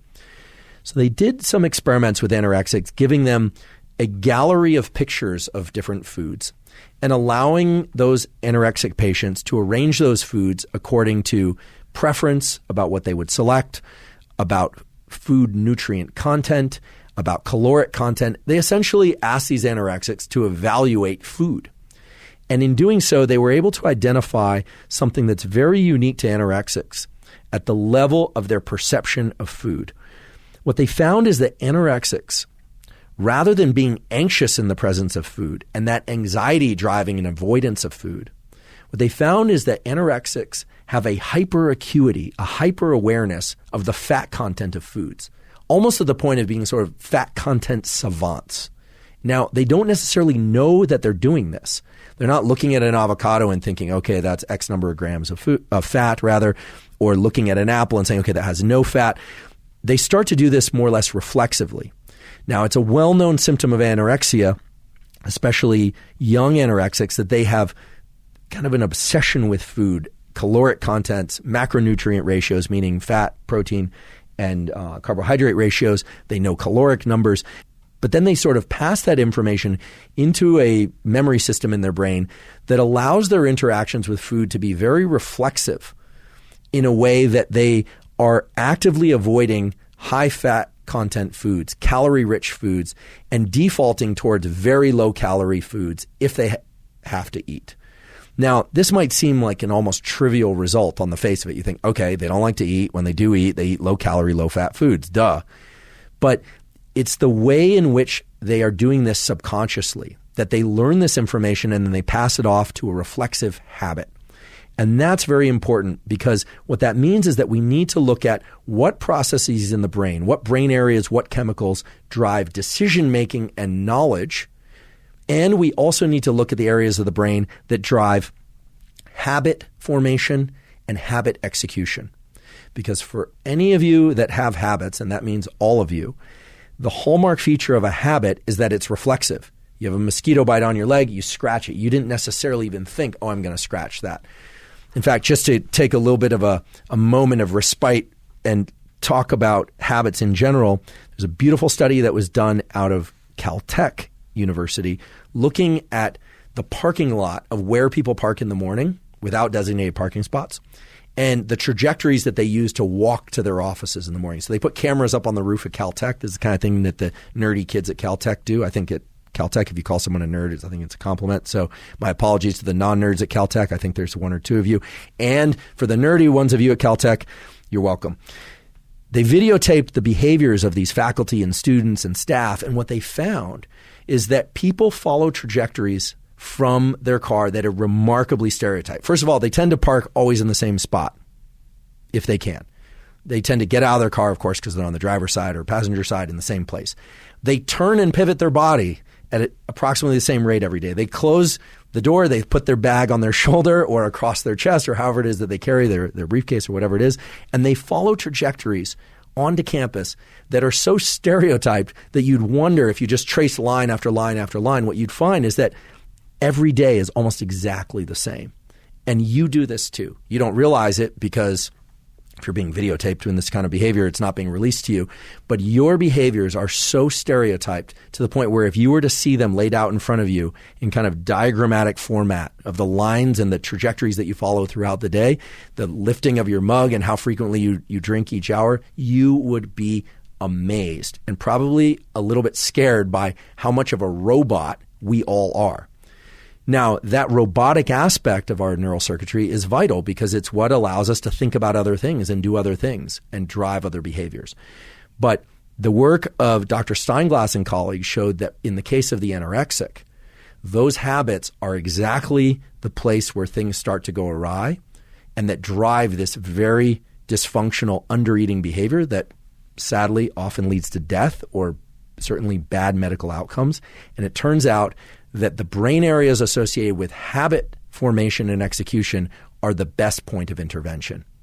So what Dr. Steinglass and colleagues did is they took anorexics, and they, of course, had control groups, and they put them in an fMRI scanner, which are these brain scanners that allow you to evaluate which brain areas are active during particular tasks. And because when you're in one of those scanners, you're actually, I've actually been in one of these things, you're biting down on a bite bar, and you're most of the time in most all of these scanners, you're immobile, so you're looking at things on a TV screen. Sometimes you can press buttons to select choices and so forth, but you can't really eat within those things. What they found was that reward-based decision-making, the drive to pursue a particular food or the drive to perform a particular task, which is a lot of what we do throughout our day, that was controlled by a brain area called the ventromedial prefrontal cortex. Let me simplify a little bit of this, but I'm going to simplify it by giving you a little detail because it's the Huberman Lab podcast, and I believe in mechanism. Mechanism is the way that you get true understanding and that you can then be very quick and give overviews of things, but you need the mechanism. So you have reflexes and you have neural processes that include what are called duration, path, and outcome type processes. A duration, path, outcome type process we can shorten with DPO. DPO is for all types of goal-related behaviors. So, for instance, if you want to get a particular grade on an exam, you want to learn something, you want to complete a workout, you want to go to the grocery store and pick some stuff up, and then head home, you're going to think duration. How long do I have? Okay, do I have 45 minutes to get to the store? How long does it take to get to the store? Path, which way am I going to drive there? Which way am I going to navigate through the grocery store? Outcome, was I able to get in, get the items I need, and get home in time? Okay, DPO, duration, path, outcome. It's a very conscious process. You tend to take into account different criteria related to what's preventing you from accomplishing what you want to do and what's helping you or assisting you. So, of course, as you get to the checkout line in the grocery store, you're going to select the shortest line, for instance. So that's all DPO stuff. It requires decision-making, and it's reward-based. You use these DPO-type processes in the short term to pick up groceries and pick a line at the grocery store and decide which trajectory to take home. And you use them for navigating long, extended processes in life, trying to get a degree or raise children or get through a particularly challenging year, etc. So duration, path, outcome, and that entire process relies on your forebrain, this prefrontal cortex. The prefrontal cortex is what allows you to take information from memory, combine it with information about what's happening in the present context, and then to direct your behavior, your speech, etc., toward particular outcomes. And if all that sounds like a mouthful, it is, and it's very metabolically demanding. Decision-making is metabolically demanding. It takes effort, okay? Reflexes, on the other hand, don't involve the prefrontal cortex in the same way. Habits and reflexes, like once you know how to walk, you get up and you walk. You don't have to think about right foot, left foot, right foot, left foot. You just do it. That doesn't rely on prefrontal cortex. It's subconscious, as it's sometimes called, but basically you don't have to use the parts of the brain that are involved in duration, path, and outcome type analyses. Okay. So in this particular study, they examined brain activity in anorexics who are selecting different foods.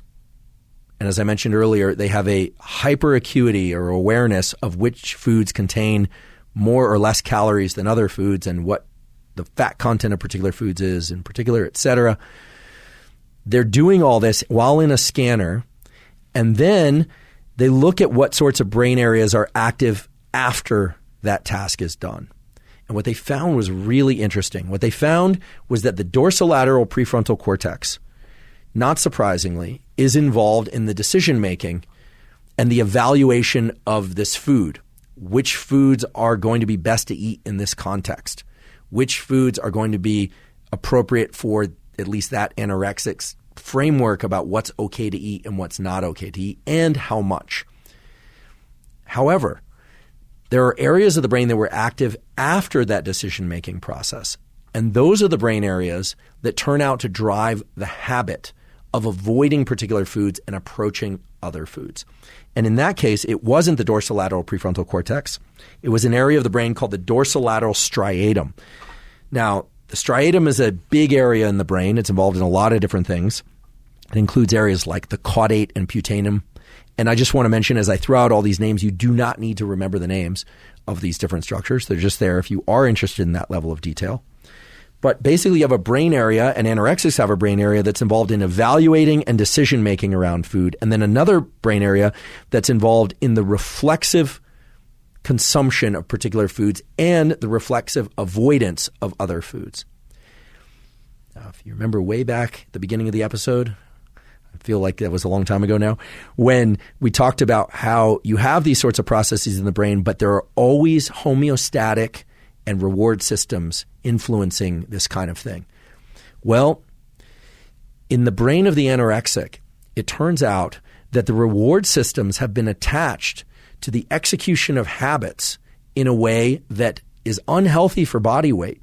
But at least from a purely neural circuit perspective, the reward is now given, this chemical reward in the brain is given for avoiding particular foods and only approaching these very low-calorie, low-fat foods.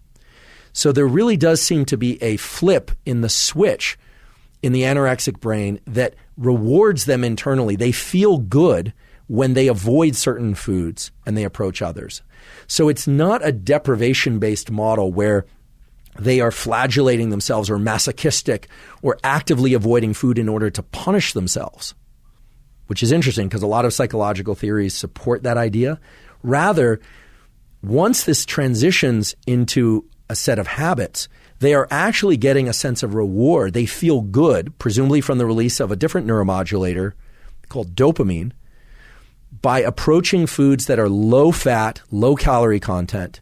And so their whole brain circuitry is skewed toward avoiding particular things, and they actually are rewarded for that, and they feel good. They feel better than if they were eating in a healthy, weight-supporting way. Now, the dorsolateral striatum is a structure that we should think about in a little bit more depth. It's part of a set of circuits that are involved in what are called go, no-go tasks. And I don't want to go into this in a lot of detail right now because it would take us too far down the rabbit hole of neural circuitry.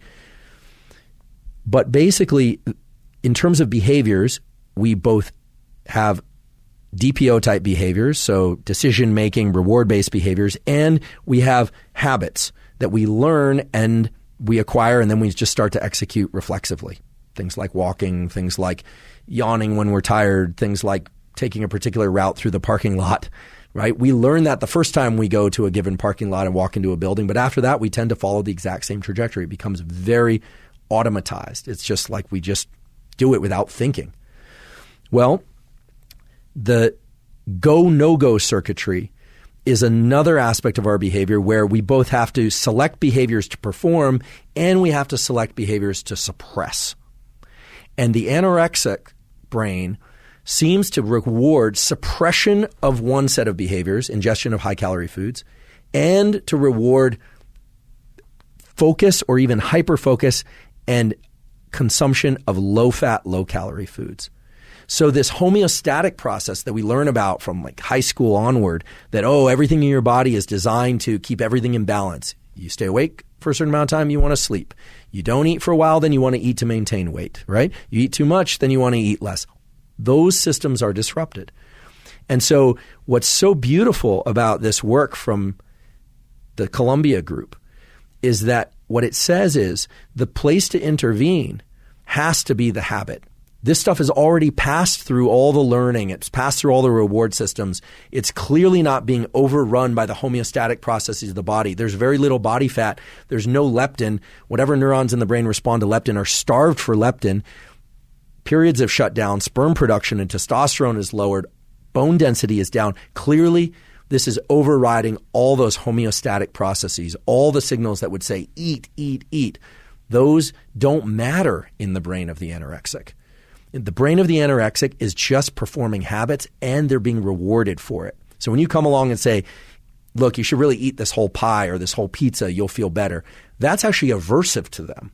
So since it appears to be a habit, a reflex that's perpetuating the anorexic phenotype, as we say in science, it's perpetuating anorexia in this individual. And telling them about all this terrible stuff that's happening in their body won't work. Taking them away from all the images of thin people online, et cetera, that's not going to work. What's going to work? What's going to work is intervening in the neural circuitry that's related to the habit itself. And it turns out that there are ways to do that. So how do you break a habit? How do you rewire the brain circuitry that's literally causing a reflex, and in this case, causing a reflex that is killing the individual, or at least leading to very bad health outcomes? The way that you do that is through a cognitive mechanism where you teach the individual what is leading up to the habit. Now, this is a little bit similar to the way that somebody who suffers from addiction starts to put in different constraint-type behaviors.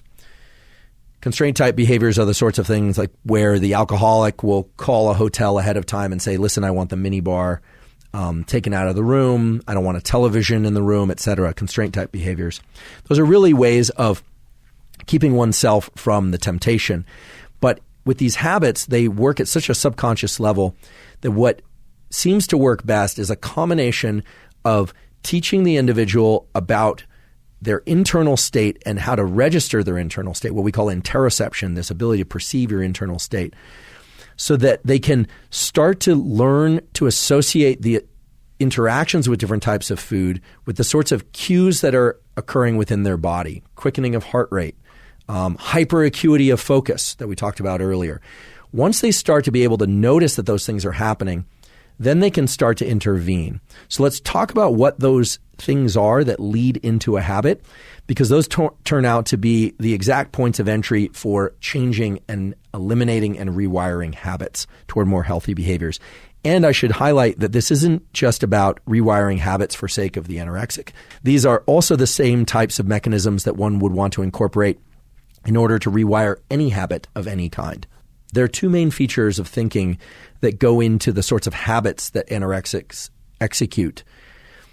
The first is something called weak central coherence. Weak central coherence is essentially an inability to see the forest through the trees. It's a hyperacuity and focus on details within a given environment. And there's actually an interesting probe test for anorexia that involves something akin to kind of a Where's Waldo type puzzle, where an image is put up. The one that I saw was one in which there's a big array of coffee beans. Actually, they're all brown coffee beans, and your job is to identify where in that array of coffee beans there's a face. And indeed, there's a face embedded in there. It looks a little bit like a coffee bean, but once you see it, you realize it's a face, not a coffee bean. And it becomes very hard to not notice the face after that. Anorexics are very good at identifying the face. They find it much faster than do non-anorexics, which is really interesting, right? They somehow are able to home in on details and find those details and fixate on those details. Now, eventually, most, if not all, people find the face. But once you do, what you will find and what everyone finds is that you can't unfind the face. It just jumps out. So what essentially you've lost is the ability to see the whole picture, because there's some detail within that picture that you're obsessed by. So this has kind of elements of obsessive compulsive disorder, but it's not really obsessive compulsive disorder per se. So we call that weak central coherence. It's a hyperacuity on one particular feature. You miss the big picture.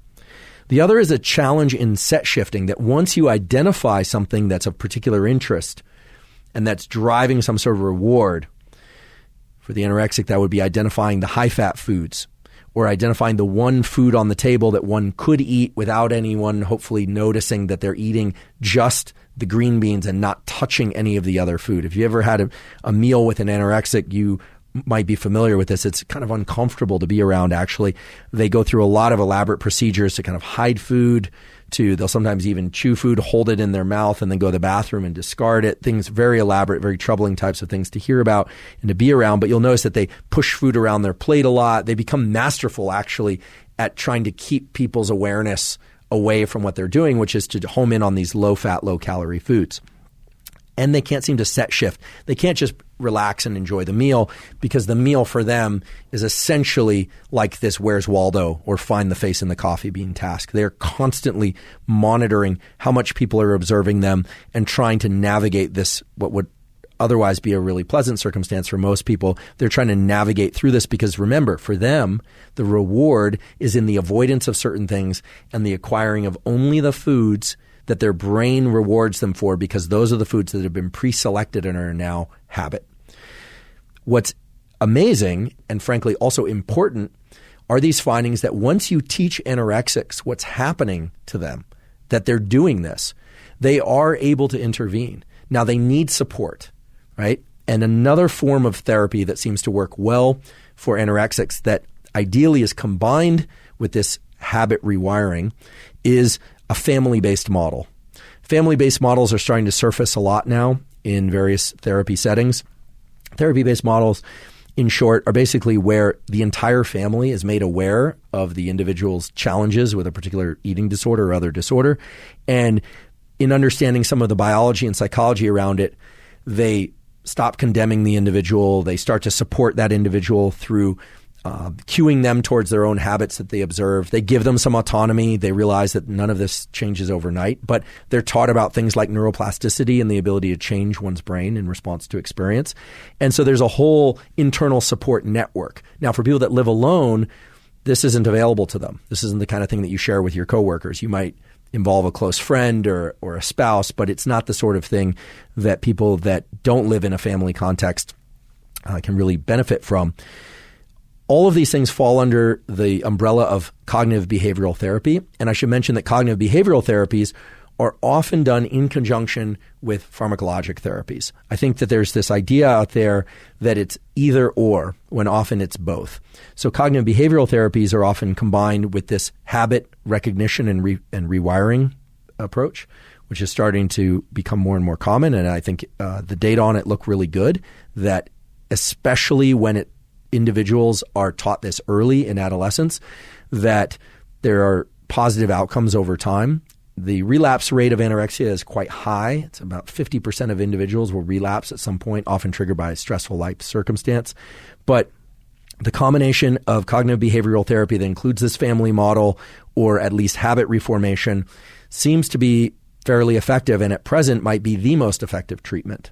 Now, there are additional treatments starting to surface, and that takes us into the realm of chemical treatments for anorexia. And I just want to mention that there are clinical trials, meaning legal clinical trials, being done at Johns Hopkins School of Medicine by Matthew Johnson and others, exploring how drugs like MDMA, which increases dopamine and serotonin to very high levels, or psilocybin, so-called magic mushrooms, which increases serotonin and other compounds to very high levels, within the confines of a professionally supported therapeutic environment, can help people rewire their brain such that they can get relief from major depression and various forms of trauma. And now eating disorders are also being explored in the context of MDMA and psilocybin clinical trials.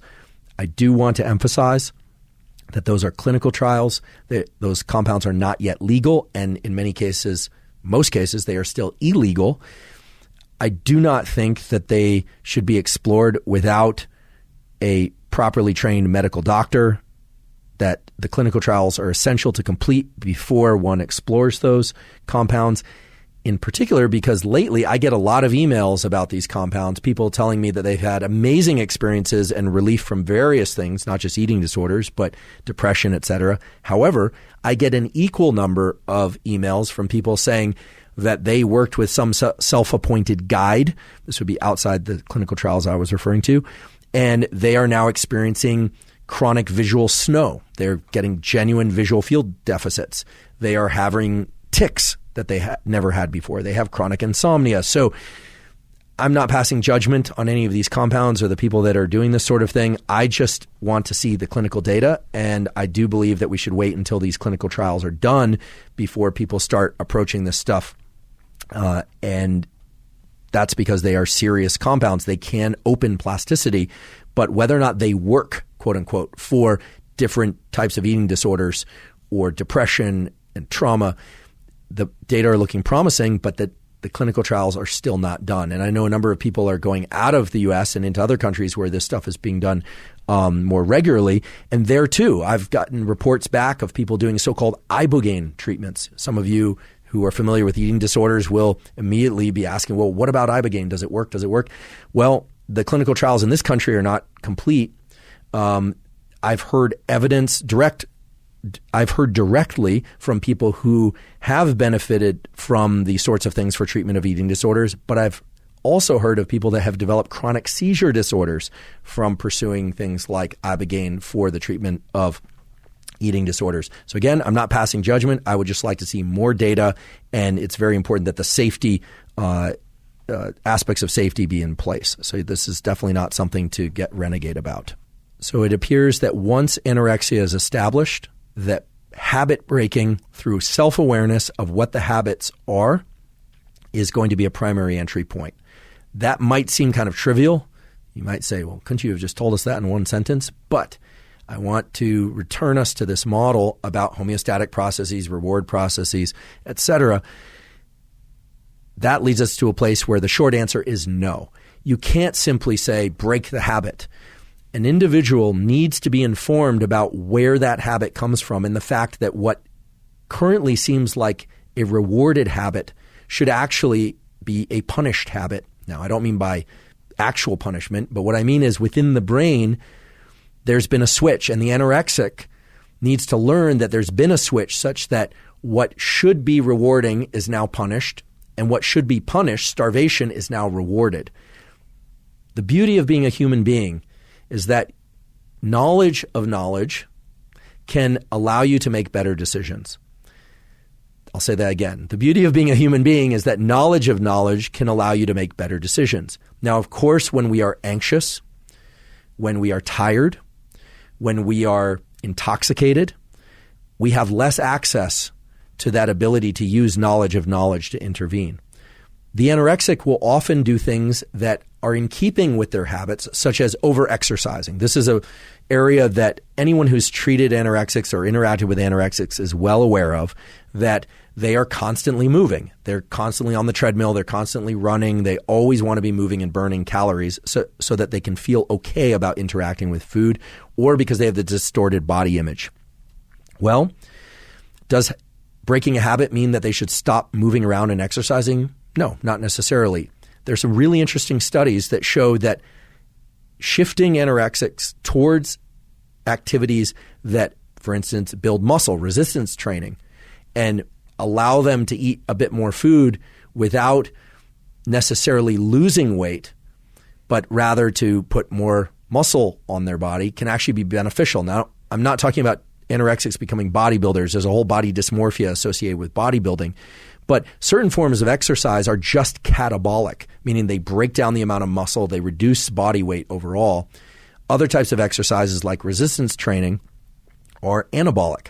They allow muscle to be put on. And there are some interesting studies, not a lot, but some interesting studies trying to encourage anorexics not to stop exercising, but rather to stop exercising in this neurotic, catabolic way of breaking oneself down, but rather getting them shifted toward breaking habits of only approaching low-calorie, low-fat foods, while also encouraging them to embark on resistance training and to start to learn and reward the relationship between exercise for sake of making one's body strong, including the bones, not just the muscles, but the bones, which is important, especially in anorexics, and then to see food as a way to nourish that process to building a body that could be of the stable weight. Hopefully, they're, once the anorexic is of a healthy weight, that they're maintaining that weight, but that they don't have to constantly be on this treadmill, no pun intended, of balancing whatever food intake they have with activity. And along the lines of that, during the episode on fat loss and metabolism as well, I talked about this NEAT and non-exercise induced thermogenesis, where people who tend to be thin tend to bounce around a lot. They're kind of fidgety, and that burns thousands of calories a day, anywhere from 800 to 2,000 calories a day. Now, that can be beneficial for the folks that are overweight and have a healthy mindset about food, but are trying to lose weight. And it turns out that by, literally fidgeting and bouncing around like, this is why I'm doing this, it looks ridiculous, you actually burn a lot of body fat and calories that way. Provided you're in a caloric deficit, you'll burn body fat, because body fat is not just a passive tissue. It actually receives input from neurons that release noradrenaline and adrenaline. And this NEAT has been described for several decades now, and it actually is a pretty terrific way to burn off more calories. So with the anorexic, you actually want to encourage them to not constantly be trying to burn off calories. That can be very challenging. So shifting them toward activities like weight-bearing activities or resistance training that promote this more anabolic type of relationship to activity as opposed to catabolic can be beneficial. Before we move on to talking about bulimia and some related disorders, I want to talk about an aspect of anorexia that's very interesting, quite troubling, in fact, but that has received a lot of attention. And that's the distorted self-image. Now, in the episode on depression, we talked about a very powerful aspect of major depression, which is this anti-self confabulation, that people who are depressed seem to genuinely believe and even confabulate about the fact that they are performing poorly in life and that they are no good or worthless, etc. It's literally a lie that they believe, and their statements and their feelings and their behaviors start to reflect that lie. They're not conscious of it. That's why we call it a confabulation.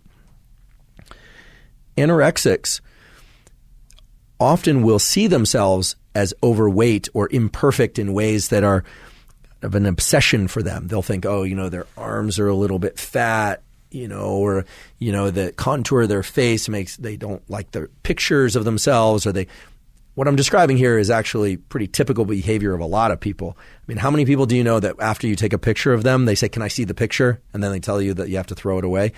That doesn't necessarily mean they're anorexic or they're suffering from some sort of disorder. That just means that they're a human being that cares about how they appear in the world. We're not here to judge that. In the case of the anorexic, the problem seems to be that they have a genuine distortion of their self-image, so much so that they don't actually see themselves accurately. Their visual perceptions are off. And the reason we know this is because of some really important and beautiful studies that were done in my colleague Jeremy Bailenson lab at Stanford. He's in the Department of Communications. He's actually collaborated with Dr. Halpern that I mentioned earlier. What's really interesting about these studies is they give us a window into the perceptual defect that anorexics have. I've actually done one of these experiments. I'm fortunate to not be anorexic, but I've done some work with the VR lab over there. And what you get to do is you get to adjust this avatar of yourself to the point where you think it's as accurate as it could possibly be. And anorexics really distort this avatar. In other words, they create this serious mismatch between their perception of themselves and the reality. So indeed, it does seem to be the case. Now, what's relieving, or I should say what's encouraging about some of the therapies that we talked about before, the family-based model, the cognitive behavioral treatments, yes, and the drug treatments as well, but this habit intervention model is that as one starts to shift those things, it does appear that the perception of self seems to follow, that the perception of self seems to shift along with the change in habits. And that's a relief, or at least I find that reassuring, because changing one's perception is actually very hard. As somebody who's worked almost his entire career on visual perception and related things, the perceptual apparati of the brain are not very amenable to neuroplasticity. I mean, they don't change that easily. Whereas it appears that the circuitry that's related to habit formation and decision making and the reward circuitry, that stuff can be rewired.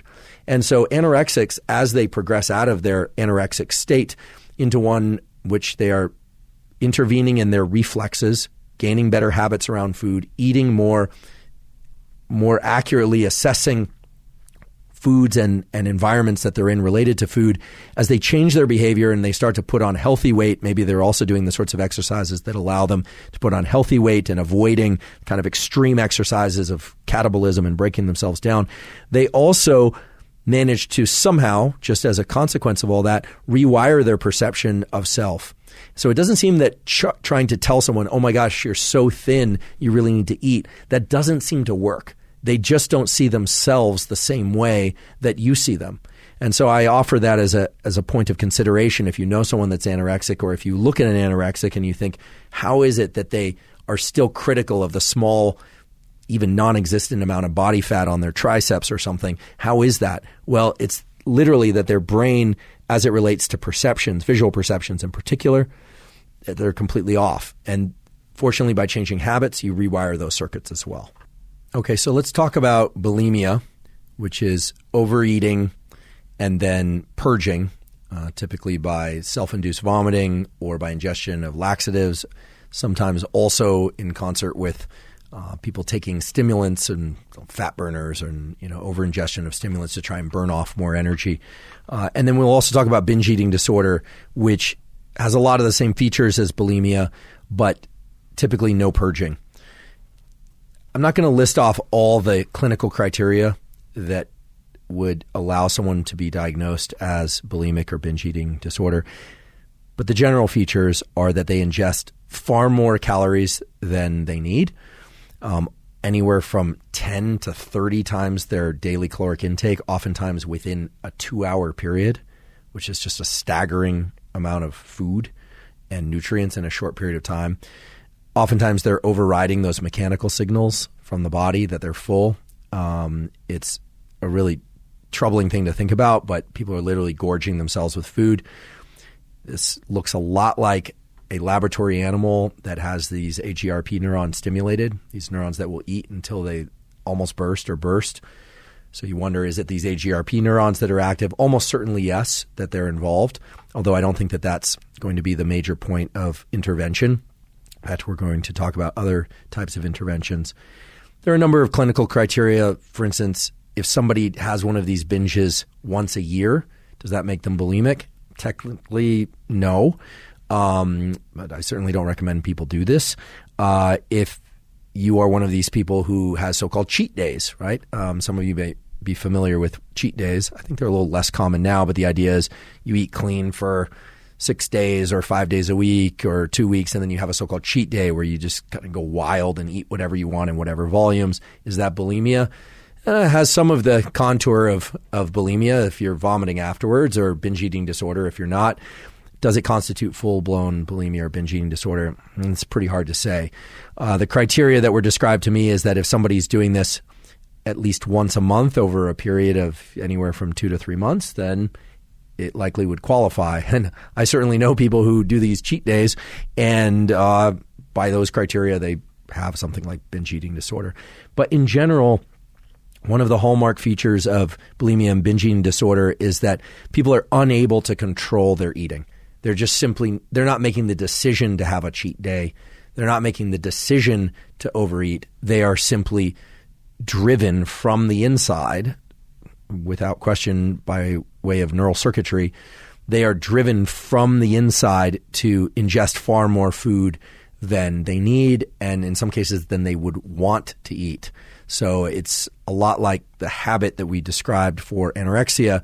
It's almost like it's turned into a reflex once they get going. All the homeostatic signals are being overridden. All the signals from the body, the leptin, the insulin, the glucose, all that stuff is cosmically sky high, and yet they're just what the nerds call hyperphagic. They're just eating like crazy. So what's going on there? Well, there have been a lot of ideas about why this arises. There's the so-called thyroid hormone hypothesis. That one's a tricky one. It turns out that cortisol and thyroid hormone concentrations vary according to when the binge purge happened. So there were some studies that looked at thyroid hormone levels, and they found elevated thyroid hormone levels. Thyroid hormone is involved in metabolism, and not just the burning of energy, but the use of energy in converting it to different tissues of the body, cartilage, bone, fat and muscle, etc. Did a whole episode on thyroid and growth hormone, by the way, if you're interested in learning more about thyroid hormone. But thyroid hormone can also be depleted at other phases of the binge purge cycle. Now, without listing off all the terrible things that happen with this binge purge cycle, there are a number of things that are really worth pointing out. One is that the vomiting itself, the use of laxatives, that can cause severe disruption to the mucosal lining, the mucus lining of the digestive tract. It can severely disrupt the gut microbiome. It can cause all sorts of even ulceration of the esophagus, and just really terrible stuff. There's a lot of shame associated with bulimia, oftentimes because people are vomiting and it's hard to hide that vomiting behavior. People are aware of it. There's some social isolation. So you recall from the beginning, it does not appear that sexual trauma is a prerequisite for bulimia, although sometimes it can occur. The hallmark feature of bulimia that distinguishes it from anorexia, aside from the fact that it's overeating as opposed to undereating, is a lack of what they call inhibitory control. And that might come as no surprise. But first of all, the bulimic, unlike the anorexic, is hyper impulsive and oftentimes has other types of impulse behaviors. They might have a little bit of alcohol and then start to eat like crazy, whereas normally they're very restrictive. That's a common feature of bulimia. Sometimes they overingest alcohol during these binges. Sometimes they are sexually promiscuous, not always, but it's a general issue with satiety once they start eating and with impulse control generally. And for that reason, Many of the treatments that you see for bulimia and binge eating disorder are the sorts of treatments that don't seem to work so well, or at least most of the time, for anorexia. So the drugs that increase the neuromodulator serotonin, for instance, fluoxetine, also called Prozac, Paxil, etc., those things oftentimes can be effective in bulimia. Some of the drugs that are used to treat attention deficit hyperactivity disorder and ADD, a topic that we're going to talk about in depth here on the podcast soon, some of those same drugs like Adderall, Vyvanse, and things of that sort can also be used to treat bulimia and binge eating disorder. Why would that work? Well, now you are familiar with the prefrontal cortex. You probably know more about prefrontal cortex than you ever wanted to just from this episode. Prefrontal cortex is involved in this analysis of duration, path, and outcome. Duration, path, and outcome is how we avoid impulsivity. It's how we think, okay, if this, then that, if that, then this. You can imagine how for the obsessive compulsive or for the anorexic, these are circuits that are overactive. For the bulimic, this is the circuit that's going to essentially be underactive and is under conditions where they think, oh, I shouldn't eat anything, and then they just tear the refrigerator open and plow through that. And then at that point, they're plowing through the cupboards, and then they're ordering food, and then they're feeling horrible about themselves. There do tend to be these cycles of binge and purge, followed by feelings of real shame because they just can't control their behavior. And what is more embarrassing than not being able to control one's behavior as an adult or as a young adult? So really the polar opposite of what you see in anorexia. So this lack of impulsivity implies a lack of prefrontal control, what we call top-down control. Why do we call it top-down? Because the prefrontal cortex is suppressing the activity of deeper limbic and hypothalamic circuitry and things of that sort. Anytime you feel like you want to say something really offensive and you don't, that's top-down control. That's your prefrontal cortex. Anytime someone says something and you like grit your teeth because you know you shouldn't say anything, gritting your teeth is top-down control, okay? When you explode or burst or say the wrong thing or say the thing that you shouldn't say or do the thing you shouldn't do, that's lack of prefrontal control.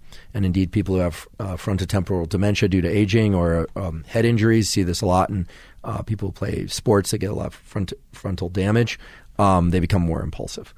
So bulimics have an issue with impulsivity. And therefore, drugs that can increase serotonin and sometimes these drugs that increase dopamine and adrenaline, also called epinephrine, will increase the tone, as we call it, the dopaminergic tone, or the it's called adrenergic, but norepinephrine levels in the brain allow for more top-down control. And that's also why they're used to treat ADHD and attention deficit disorder. They tend to create a hyperfocus. They tend to push the brain into – these drugs tend to create a hyperfocus and tend to push the brain and general mode of processing into one in which you think, if this, then that, if this, then that. So anticipating outcomes.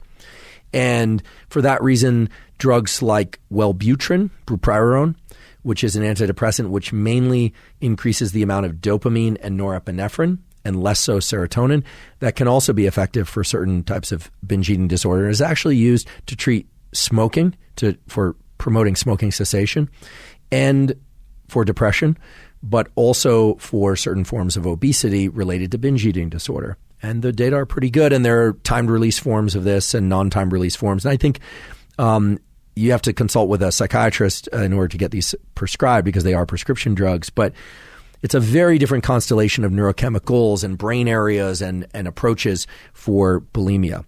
The treatment of binge eating disorder has been explored from a new standpoint recently, and that's the work of this now sadly former colleague of mine, Dr. Casey Halpern, who's at University of Pennsylvania that I mentioned earlier. They are using deep brain stimulation in order to treat binge eating disorder. Now, why deep brain stimulation? Well, work from Dr. Halpern and others while at Stanford showed that there are particular patterns of brain activity in both the prefrontal cortex, but also in an area of the brain called the nucleus accumbens. Very important and very relevant area of the brain in this context. And in any discussion about motivated behaviors of any kind, feeding, sex, drug-related behavior, people who exercise compulsively, the nucleus accumbens is in a ongoing dialogue with the prefrontal cortex. And the nucleus accumbens has no mind of its own, but it's associated with dopamine release. It's part of this so-called reward pathway. And what Dr. Halpern and colleagues discovered is that there are particular patterns of activity that ripple through the brain, through these prefrontal networks and through this nucleus accumbens area. Those areas are connected. It's called delta oscillations, delta just being a particular frequency of electrical activity. For you aficionados, is 1 to 4 hertz activity. But in any case, those delta oscillations in the nucleus accumbens are associated with food reward in both mice and humans. Somehow, this reverberatory activity creates a perception in the individual that food is hyper rewarding. Now, that's interesting and has allowed them to use a targeted deep brain stimulation approach to treat binge eating disorder. And this deep brain stimulation is appearing to be an effective treatment. There's still more studies that need to be done.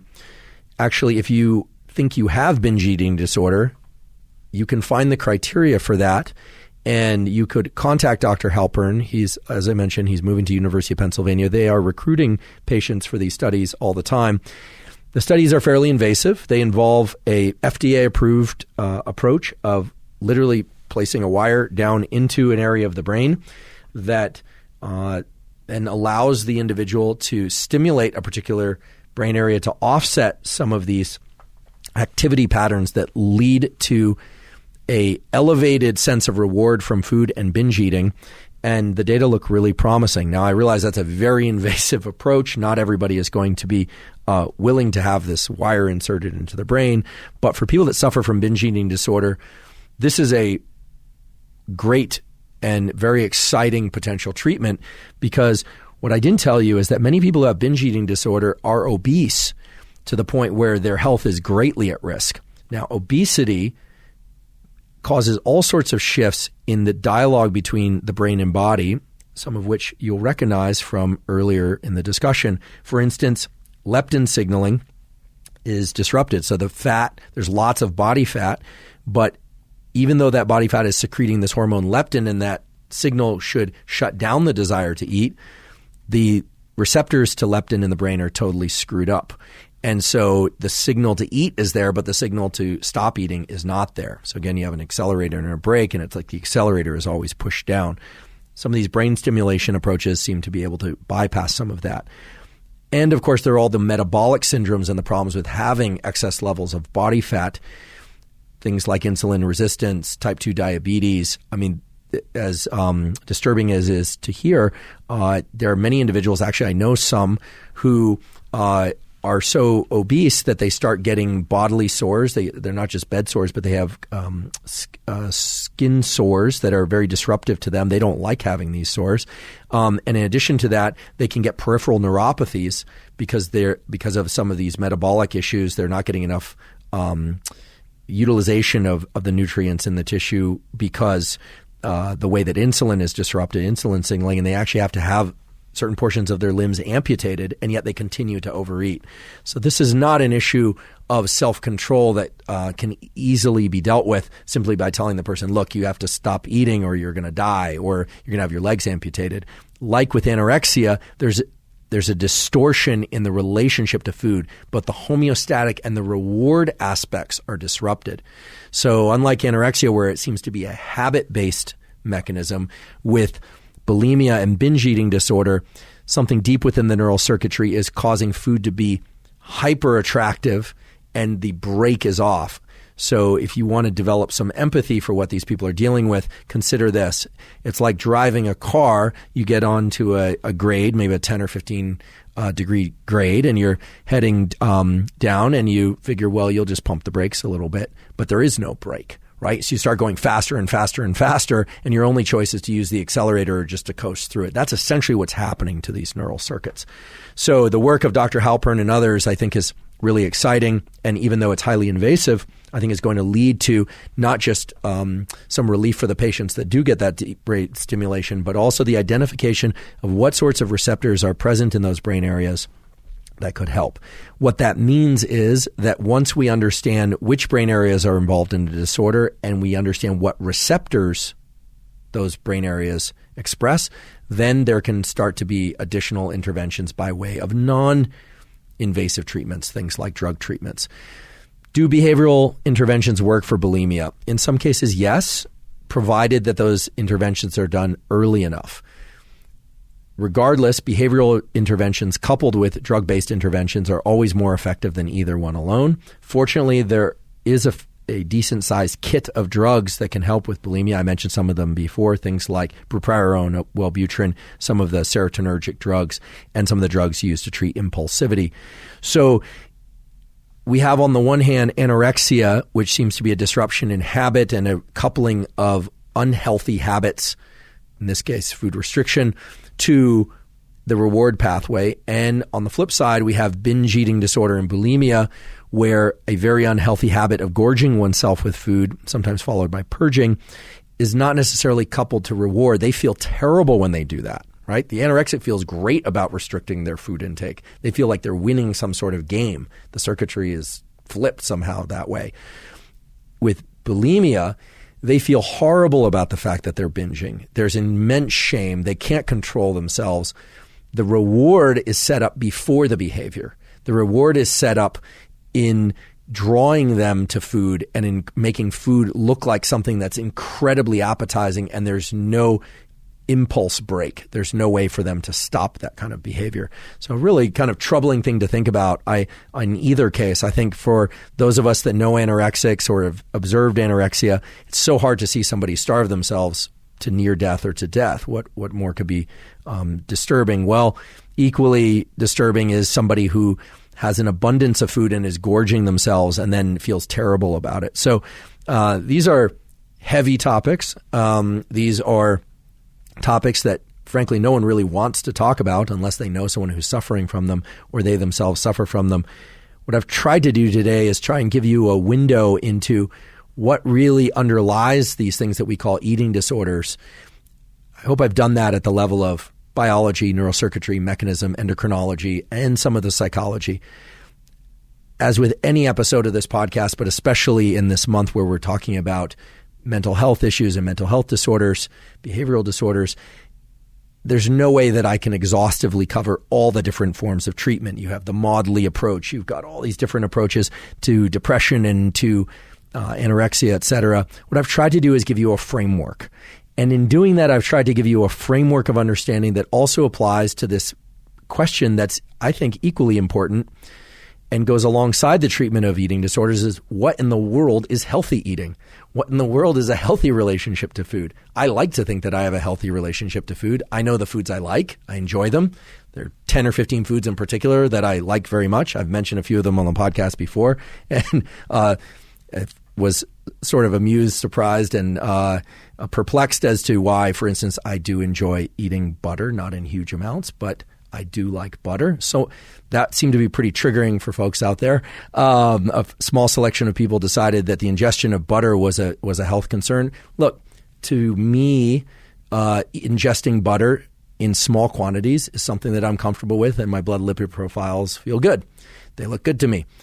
For other people, that might not be the case. For some people, the idea of eating an animal-based food is probably so repulsive that it actually can make them feel physically sick. And I think that we should be aware that that kind of mental phenotype exists. I'm not calling it a pathology. For other people, like myself, things like butter and meat feel healthy. Now, what quantities? Well, I enjoy eating very much. I'm not shy about this. I've talked about it in the podcast before.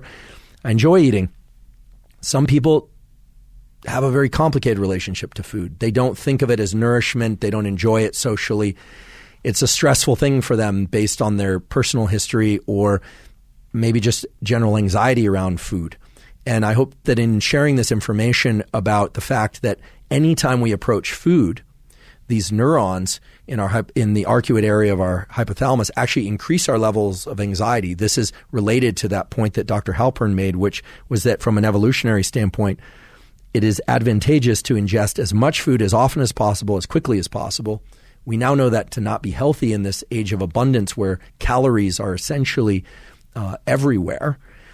And yet a lot of people feel anxious in anticipation of a meal. What could be useful to them? Well, whether or not they have an eating disorder or not, it's very clear that developing methods to calm oneself in the presence of any anxiety or fear-inducing stimulus can be beneficial. I've talked about some of these in episodes related to stress, things like the physiological side, 2 inhales through the nose and a long exhale.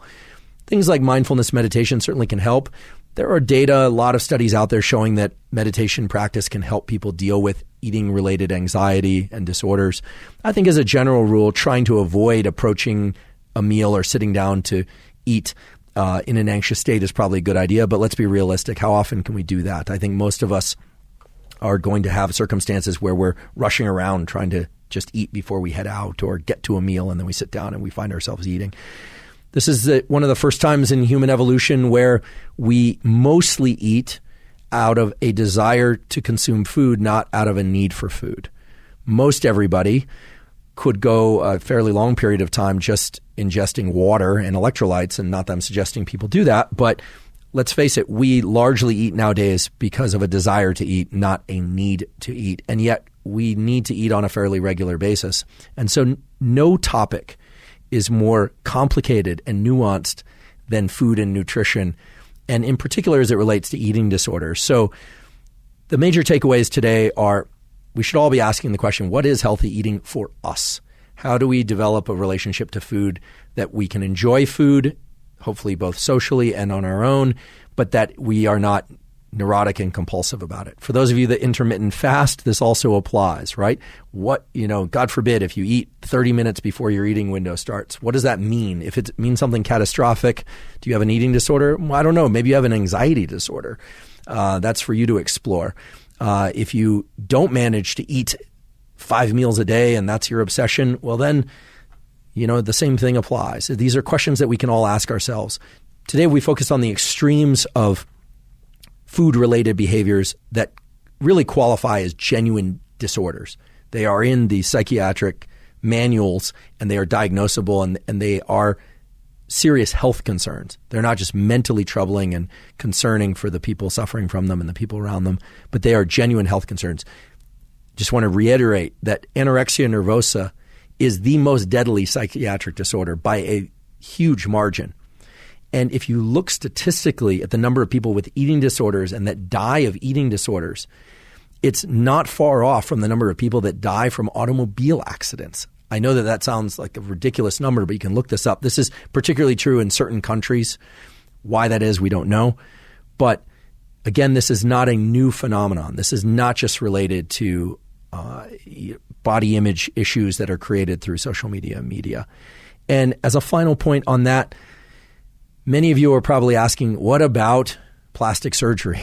What about all the steps that people are going through, to preen themselves and change themselves? Are people addicted to plastic surgery? Is that a form of body dysmorphia? And indeed it is. And so we will do an episode on exercise-related and plastic surgery-related body dysmorphia. I think there is very little question that those types of disorders are clearly related to what we're observing in social media and in media, that this shift of, for instance, action heroes. If you look at action heroes in the 80s, there were very few men that were very large. You had your Terminator, you had your Stallones and your Schwarzeneggers and a few others, but the men in movies tended to be, if they were muscular, they were far more svelte than they are now. There's literally a hypertrophy of the imagery. And likewise, there's been hypertrophy of the female body shape as it's portrayed in the media. There are body dysmorphias that are related to those types of things and that relate to things like plastic surgery, steroid abuse, diet drug abuse, and so on. Definitely important to think about and consider, and definitely deserving of its own episode.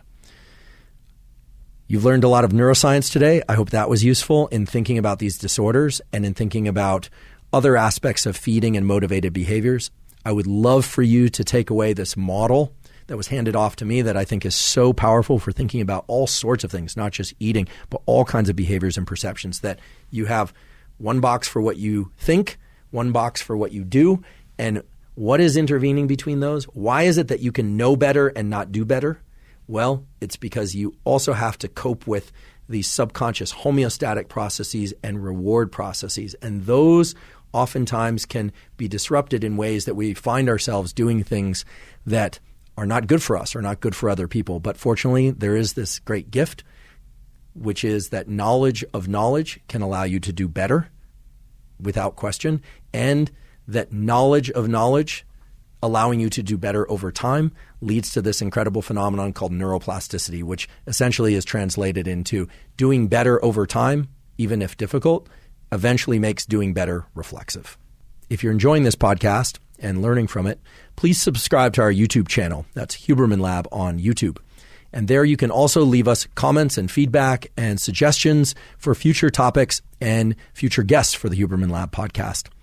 As well, we hope that you will subscribe on both Apple and Spotify. And on Apple, you have the opportunity to leave us up to a 5-star review and to give us feedback there as well. Please also check out the sponsors mentioned at the beginning of the podcast. That's a terrific way to support the podcast. And if you'd like to support research on stress, human performance, sleep, and so forth, you can go to hubermanlab.stanford.edu. And there's a tab that you can click if you'd like to make a tax-deductible donation to the laboratory to explore the sorts of things that relate to neural circuits, stress, sleep, and human performance. Not today, but oftentimes on this podcast, we discuss various compounds and supplements that people could possibly take in order to help deal with anxiety, improve gut microbiome, improve their sleep, etc. We didn't discuss those today, but for those of you interested in those compounds, if you want to see the ones that I take, you can go to Thorne, that's THORNE.com/U/Huberman. So it's thorne.com/U/Huberman. See all the supplements that I take. You can get 20% off any of those supplements. And if you enter the Thorne site through that portal, you can get 20% off any of the supplements that Thorne makes. We partnered with Thorne because they have the highest levels of stringency with respect to the quality of ingredients, the precision of the amounts of those ingredients. And while supplements are certainly not required or necessary for anything really, you can always use behavioral tools. Many people benefit from taking supplements of various kinds. And we do believe that getting supplements of the very highest quality is going to be important if that's the decision for you. And last but not least, I want to thank you for your time and attention, and thank you for your interest in science.